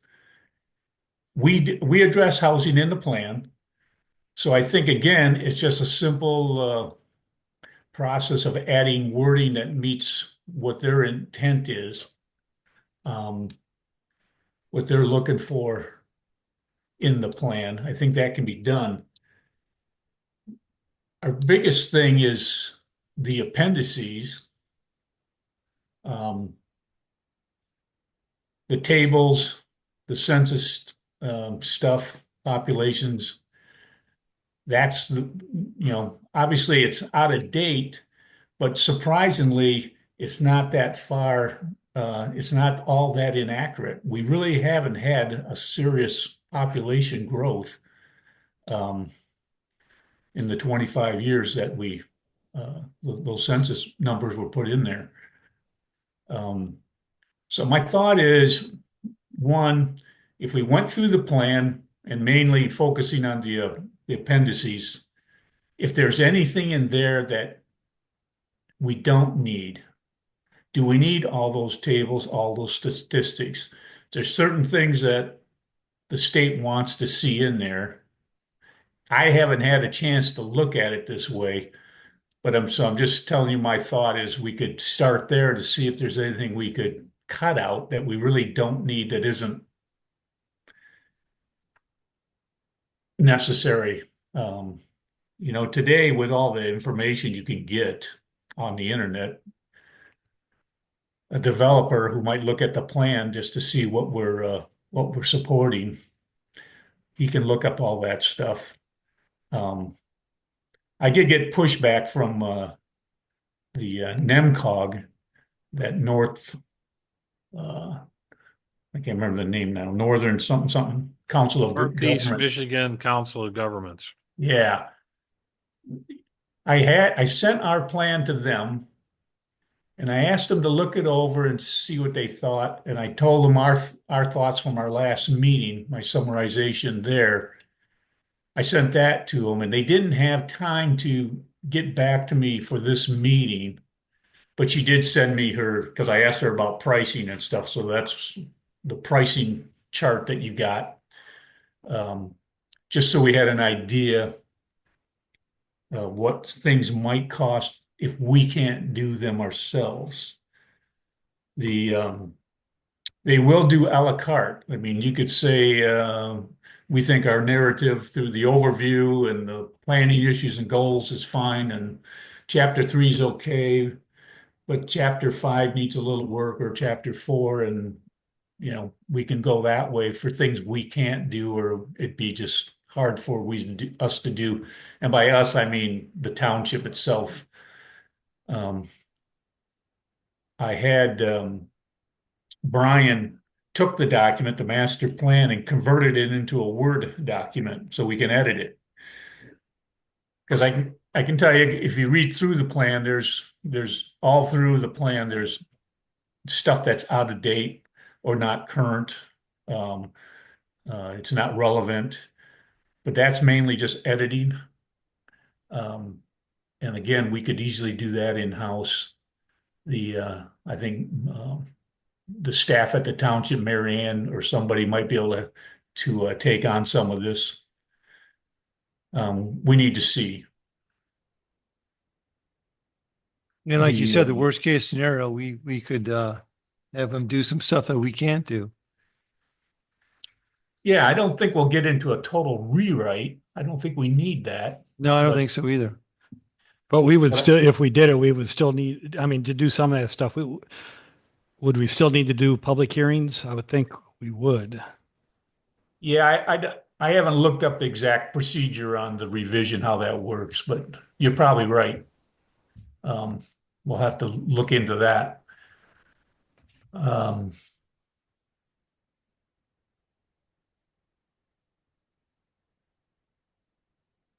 I looked at chapter 2, which is the planning issues, goals, and growth objectives.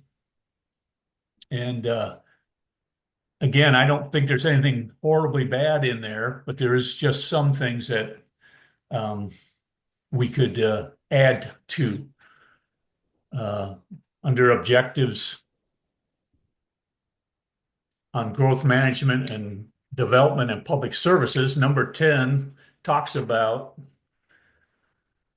continually monitor local attitudes about public facilities and services, including police, fire protection, portable water, and sewage disposal, recreation, and provide opportunities for substantive public input on growth and development issues.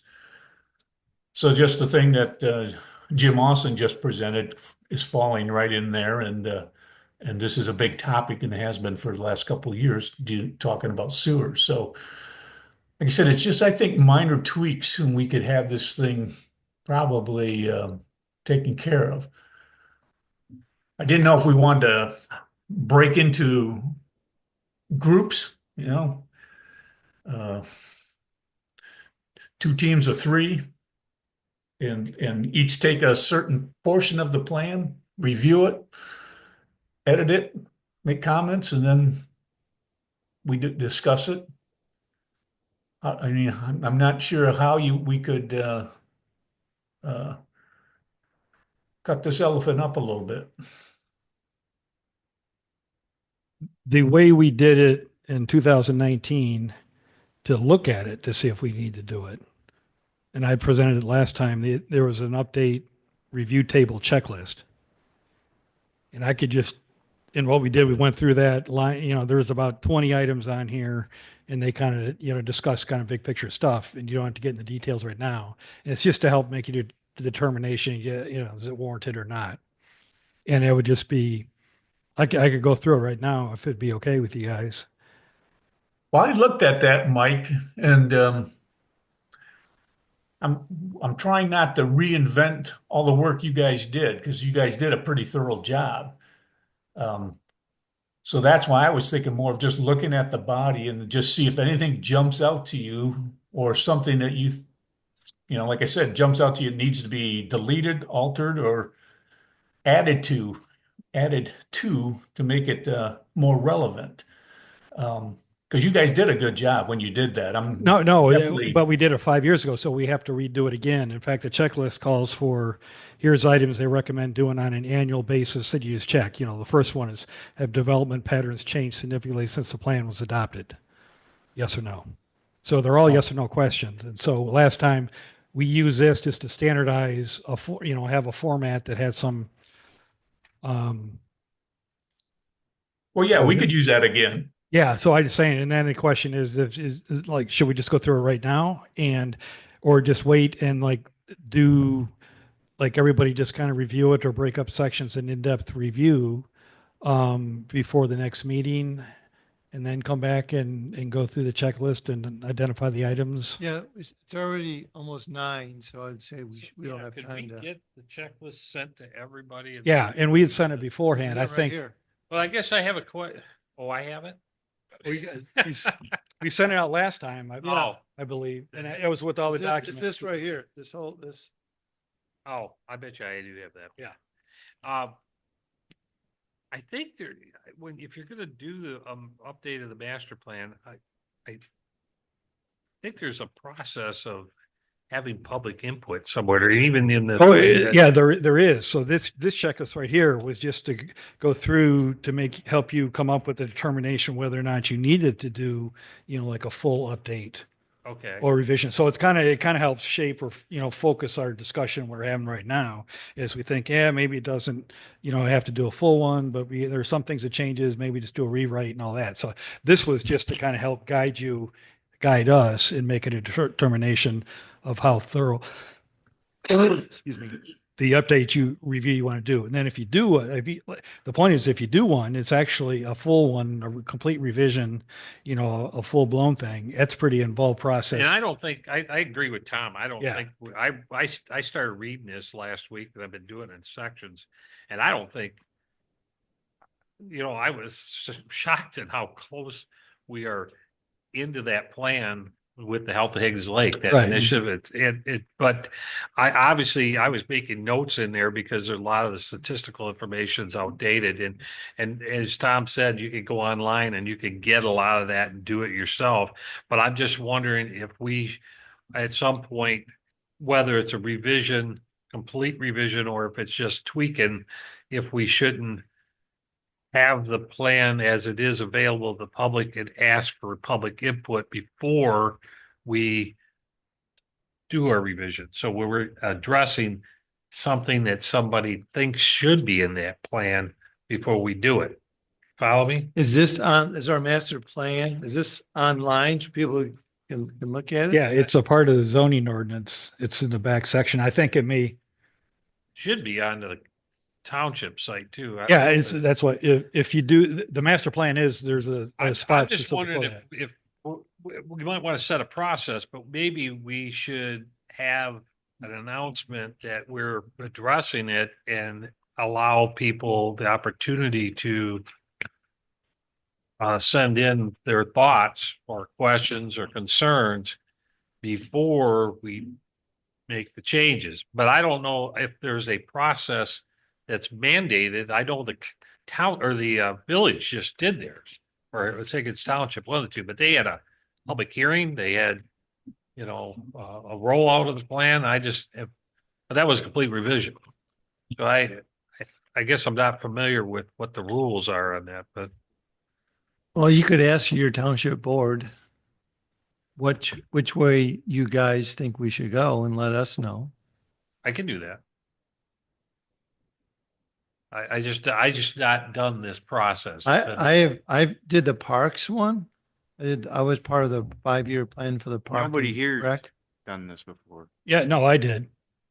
Well, In 18, I didn't do the revision like the signed off that Right. Tom signed off on, but we did that. And in the process of doing that, we use this checklist because you're supposed to review it technically every year, but every 5 years, you're supposed to come up with a determination. So our thing was reviewed it using this checklist, went boom, boom, boom, and answered the questions. And based upon the comments in there, I mean, we haven't gone through where we've added and changed and amended it. right. And then, but in the process there to help make the determination, we went through that. And then I actually took the plan and put it in a Word document stuff into spreadsheets by all the different goals and objectives. And then I put together a checklist of, which I got and I gave to everybody at the last meeting of what we would need to do if you're going through everything in the process by looking at the book and, Well, Mike, what do you think? Do you think that that needs a revision? I mean, you're probably as familiar with this as anybody. well, I mean, I went through, I think the same thing. I think there's 95% of the stuff is good as is. The stuff that needs to be updated is demographic stuff, but that it also says in the plan, I believe, that you don't need to essentially update the demographic thing for, you don't warrant going through the whole process of public hearings and all that stuff to update like demographic stuff in there. However, with the stuff Tom sent out today, there was things, with the Michigan requirement stuff in the housing, and also mentioned your board members should consist of this on your planning commission, then a plan there. And so that stuff, I just, I hadn't had a chance to look over it all because it got it late this afternoon. But there are some things in here with the housing requirements and that stuff that maybe we do a modified update. And the question I have is if you do the modified update, that we could do ourselves without, hiring out to somebody else to do that. What's entailed? Does that require public? I don't know the answer to that. Does that require public hearings to do that? And I guess I'm willing to look at it as an update, even if, I mean, you change some of the wording in there for the housing. I don't look at that as a revision. And, the numbers on this scare me when I look at the dollar amount. right. And I mean, it's not that we And budgeted for we this year. just passed our budget. Yeah. And that ain't in it. I'll tell you right now. So, That's why I gave it to you. Yeah, you but should have gave it to me like 3 days ago. yeah, but as part of this process of like going through a checklist, when you helped you make the determination, you could put comments on there. So we could go through it, like say next meeting, review the stuff and then go thoroughly through the checklist and say, hey, here's the comments, here's specific items we think that would be addressed, say, a housing thing or update or documents and that. And then at the end of that, you made the comment based upon the cost and all the other things. We have reviewed it. It still meets majority of our opinions. And for this year at this time, we don't think we need to do a full revision.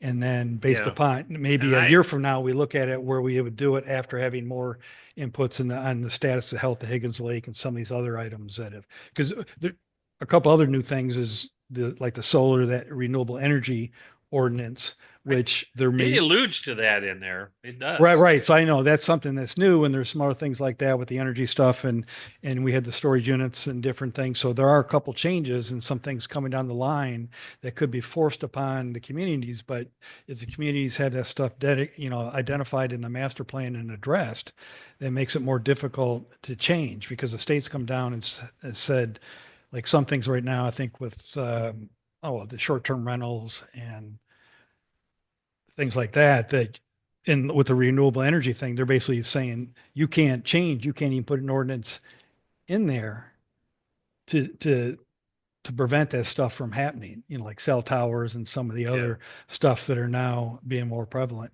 So one way to attack Right that now, what I was looking to do was just, can we decide on how we want to approach reviewing the plan and identifying the basic stuff that we think needs to be addressed?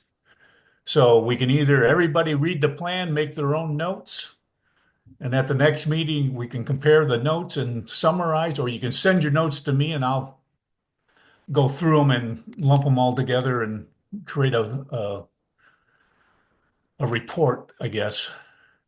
And then we can discuss them and figure out if where we want to go from there. Well, I think we do need time to look at, to read this bill that was passed. Yeah. And compare that with what we have and. Yeah, because I'm just, if we, like I said, if we can do it individually, if you want to have a team effort where you just take parts of it, Somebody takes chapter 1, 2, and 3, and somebody takes 3, 4, and 5. I think the This- problem with that though, Tom, is you're still gonna end up having a roundtable discussion on the exact same, those same chapters. I almost wonder if it wouldn't be to do what you're saying, but have as a board say, okay, for the next meeting, we're doing 1, 2, and 3. And then the next meeting after that, we do 4, 5. I like and 6. that idea. So then we're because you're still going to end up having a roundtable discussion, and then we're going to be talking about something that I didn't read, and I'm then want to. That would Right. make things I like that idea. This Okay. board's small enough that I think maybe do what you're saying, but just a little. I see bit your different. point. Everybody read this though ahead of time. Right.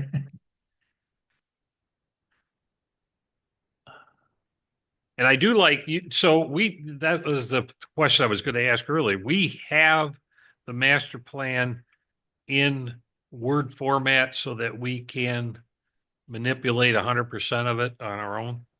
Yes. Cool. All right.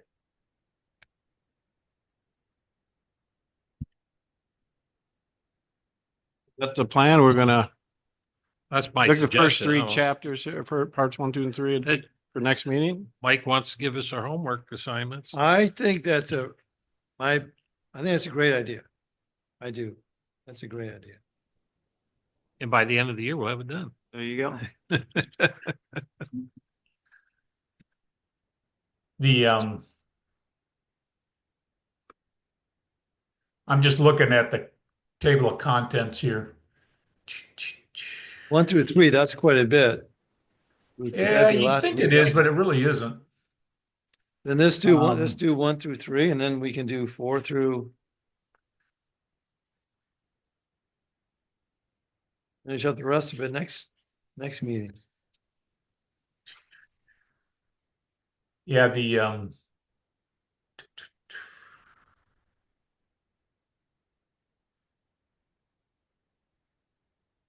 okay, When you you- want to do 1 through 3 or go all the way through 1 through 5? When you say that, you're talking about Article 1 through 5? It's no, not articles, but it's chapters. Chapters. Go Chapter through 1, 4. chapter 2, chapter 3. Well, chapter there's 4. only 5 chapters in there. But then I you, mean, yeah, the pen's gonna be a while. Pen's gonna be quite a bit. but when you're reviewing it, it's like word for word. My thing is, we just all go through this on our own reading. We come back, we go through the chapters here together, but there's enough. If you make comments on what needs to be changed, not everything's going to be changed in there. Then if we just went through the checklist right here, and these are questions that by having read the whole thing, you get an answer. Okay, chapter 2 is applicable to here. But I think because of the nature of this board, I could kind of tell that we'll end up spending some time on stuff. So I think you could read the whole thing, but I think we need to say next meeting, we're going to hammer out 1, 2, 3 or 1 and 2 or whatever you guys want to attempt to do. But I think we all need to read all the way through it. That's what I did this last week. I was taking my magic marker and making change, highlights of things that I saw. Well, this is outdated, but there's some stuff in here I'm not familiar with, but What do you guys want to do? Do you want to do,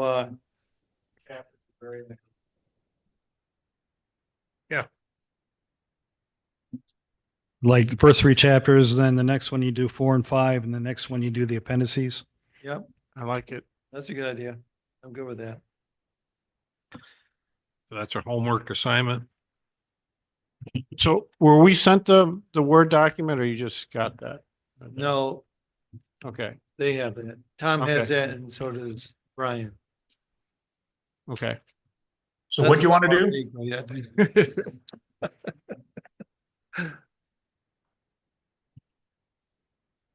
I didn't hear what you wanted to do. Chapters 1, 2, and 3 at the next meeting. Okay. 4 and 5 at the meeting following that.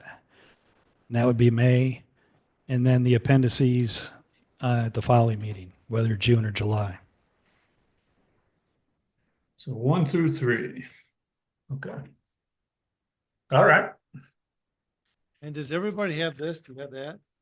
Yes, Okay. Yeah. You guys all should have that. yes, I have that. I must have it. So Yeah, that was one Should last read that, meeting. maybe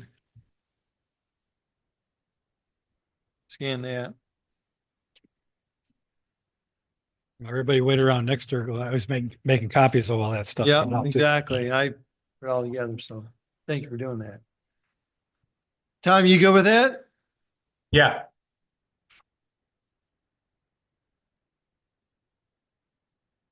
Um, we next on our, any other discussions on the master plan then? You guys just, we're good with that? Yeah, I think we're good for now. Okay. Under new business, we have, the next meeting is scheduled for, April 10th.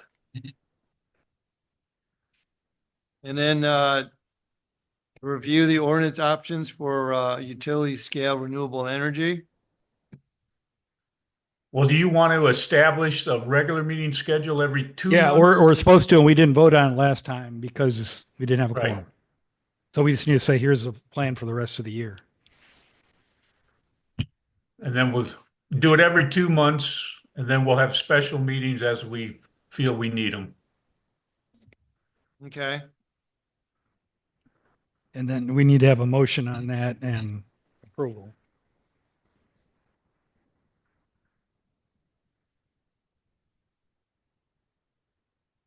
Well, I'll make a motion that we, have a meeting on April 10th. Then, our regular scheduled meeting will be in May.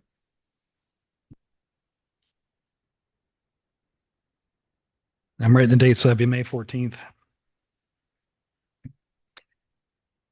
And July 9th. September 10. And November 12. Okay. As the regular meetings. And Perfect.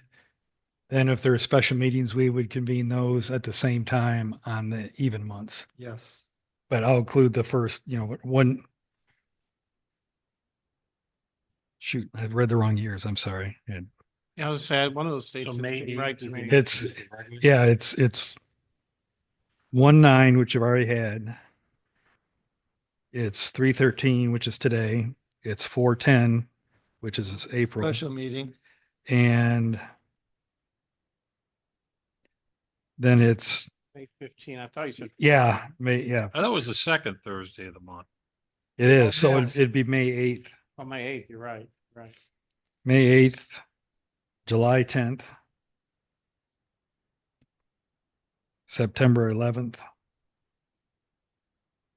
and November 13th.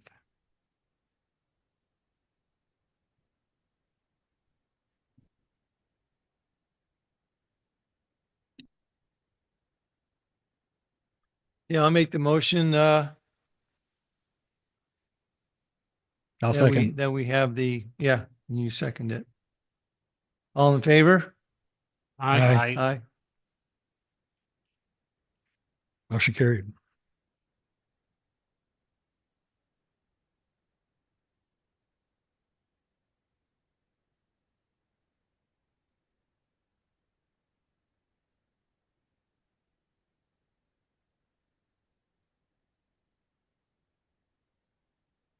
Okay, then Tom, did you want to discuss, the utility scale renewable energies?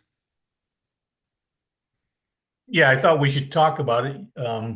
You guys that went to the meeting um, with the state, I think it was. Right. Um, what did you guys come away with? Do you think we should recommend to the township board a workable ordinance, or go with the Creo, which is just adopt the ordinance that the state passed, or do nothing, I guess. Well, or do nothing. yeah, if we do nothing, it's fine to do nothing because we can always do something. We could do a workable solution if we do get a proposal for renewable energy. We could quickly put together a workable solution. I don't think the word quickly applies here. One of the outcomes of the meeting, we had 4 of us attend. And the takeaway there, we thought that it was a done deal that we couldn't, after a certain date, which is already passed, we couldn't do, make an ordinance. And that's not the case. It's the Michigan Township stuff was doing a lawsuit, I think, or something like that. Right. But we still have the option to adopt a CREO, which has certain constraints, and then we could adopt a workable or do nothing. And if we did nothing, and even if we started to do a CREO or workable ordinance right now, if somebody came it to propose a development stuff, and if you didn't have something set in stone like the workable ordinance, then you kind of had to fall back, I think, on the CREO. Well,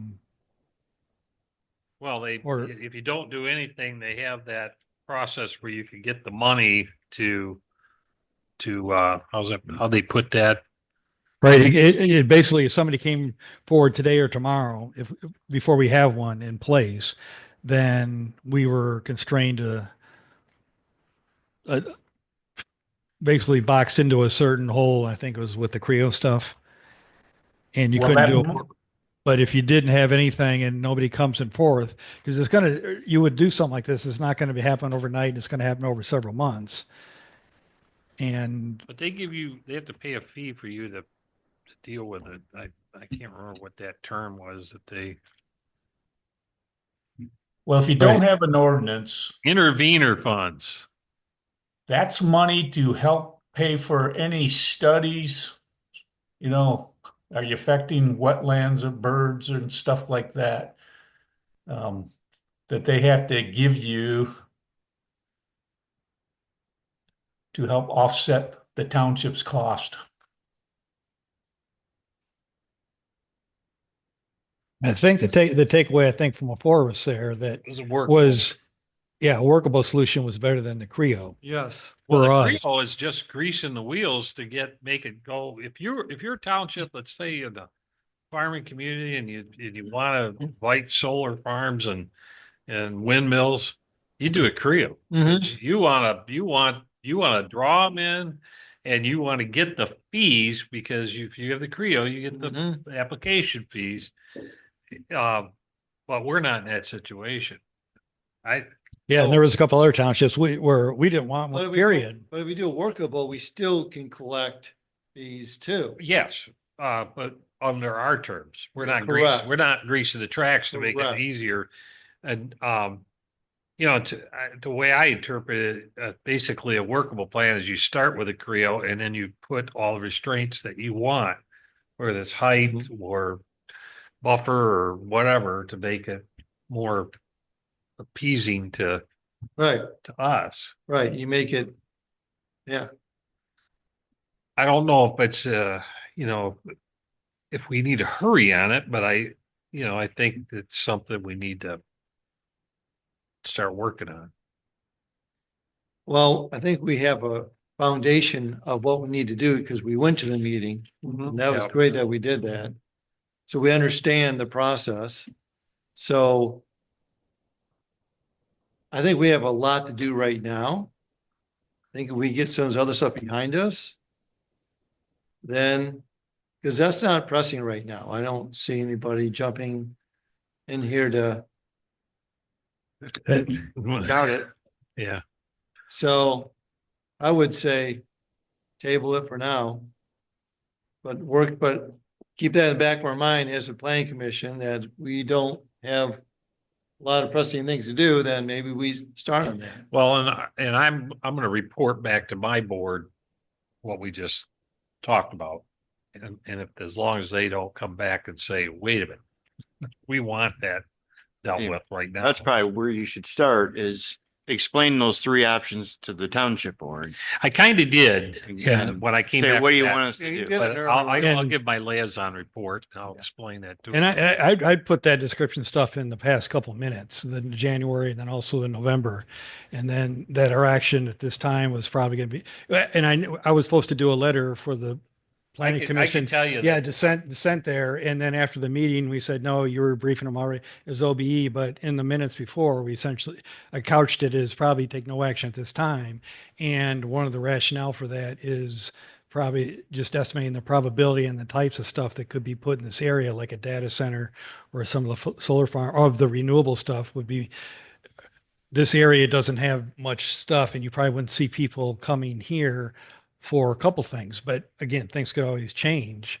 Like a data center, maybe they would, with the large building, but some of those data centers are huge with huge power requirements on the side of that. So that was some of the stuff to say, justify, okay, we think it's OBE, but it doesn't matter. And the current stuff is probably not a high probability of happening at this time. I can for tell us. you, and I only can speak as one board member, but I think I have the flavor for the board is that picking between this and the septic ordinances, that septic ordinance is probably more important on their minds than this. Well, you ask them what they would like us to do, I will do that. and then you report back to us. Yep. I'll do that in the next meeting. Kind of prioritize what we should be working on. Yep. I did send you guys 3 sample ordinances that I got off of the MTA website. Yes, I Or received. workable and a Creo and I think something else. So we could give those to the township board and say, here's 3 samples and what they entail, and I could do a little report or something.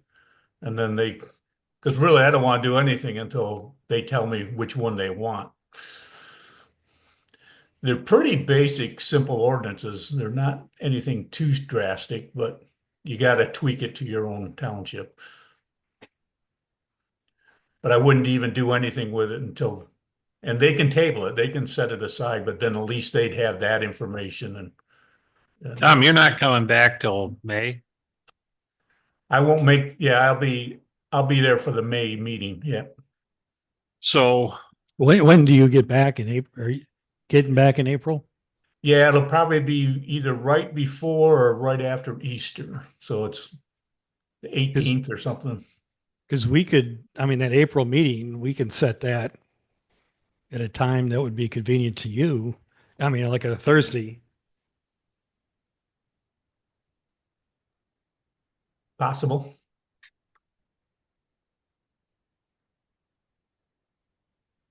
Easter's late. Yeah, it's 20th. So, I mean, we could have, instead of meeting on the 10th, have the April meeting on the 24th. I'm gone. Okay. Oh, wait, April? I shall be around. Yeah. April. That's the Thursday after Easter, which is the 20th. I'm just asking because I think if you wanted me to, I could. If you want to send me what you want, what you want me put in front of the board, I can explain it to and give it to them as my liaison report. I could easily do that. I mean, If you did that, because our next meeting will be early in April. Your second Tuesday, I think, right? Yeah, Yeah, so our work sessions or the Thursday before. first Thursday or second Thursday. I don't remember. I should know this stuff, right? First Thursday, I believe, Is it the first Thursday? So for the work session. yeah, the work, and that's where I do it, not at the regular meeting. We do the work session and we basically only do the resolutions on the next meeting. So, yeah, April 3rd. So if you sent me what you want or tell me what you want, I can present that at our work session, and then you can the board can give us some direction on what they want to do.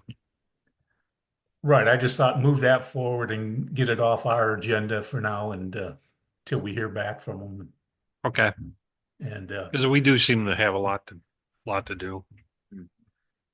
well, I agree. I think the septic ordinance, if we're going to pursue that, will take a precedence based on what Jim Osling's agenda or timeline he was presenting.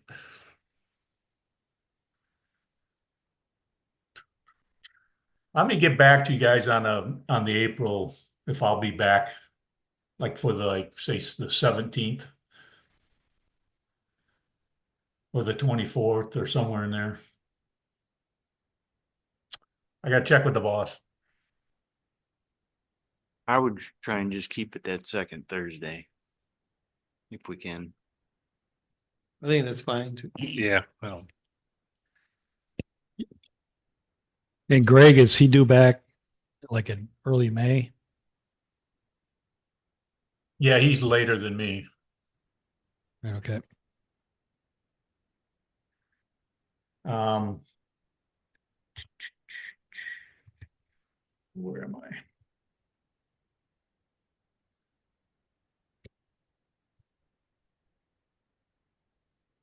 Well, that's basically everything on the agenda at this point. Uh, Beaver Township, I told you they're updating their master plan.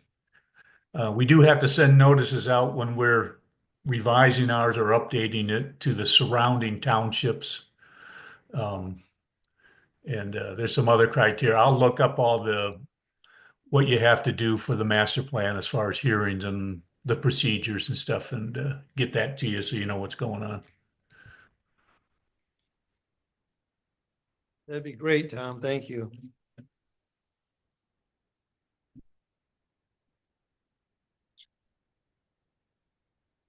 Jim, you got anything you need to tell us about from your board? I think we covered everything because Osling kind of covered everything that was our board had on from their perspective. And so, no, I don't think there's anything I can add. Well, then we have our next meeting, April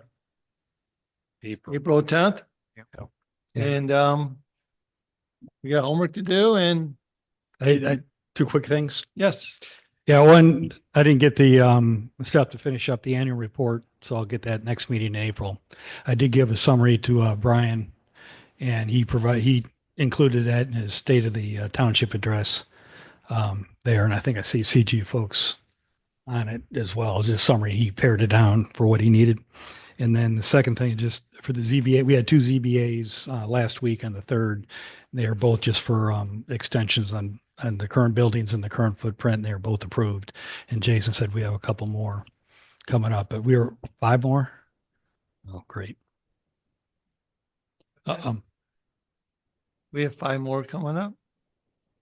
Wow. Yeah, it's just a burden on me. Okay. Yeah, Well, that's a good that was thing. it. All right, well, I'll move anything to- else? I moved to adjourn the meeting. I'm right behind you. Okay, Jim seconds. Okay, meeting adjourned, All in favor? Aye. 9:25. Thank you, Tom. Hey, thank you guys. I know it's a long meeting, They're all going to be. They're all long meetings. but we got a lot done, so.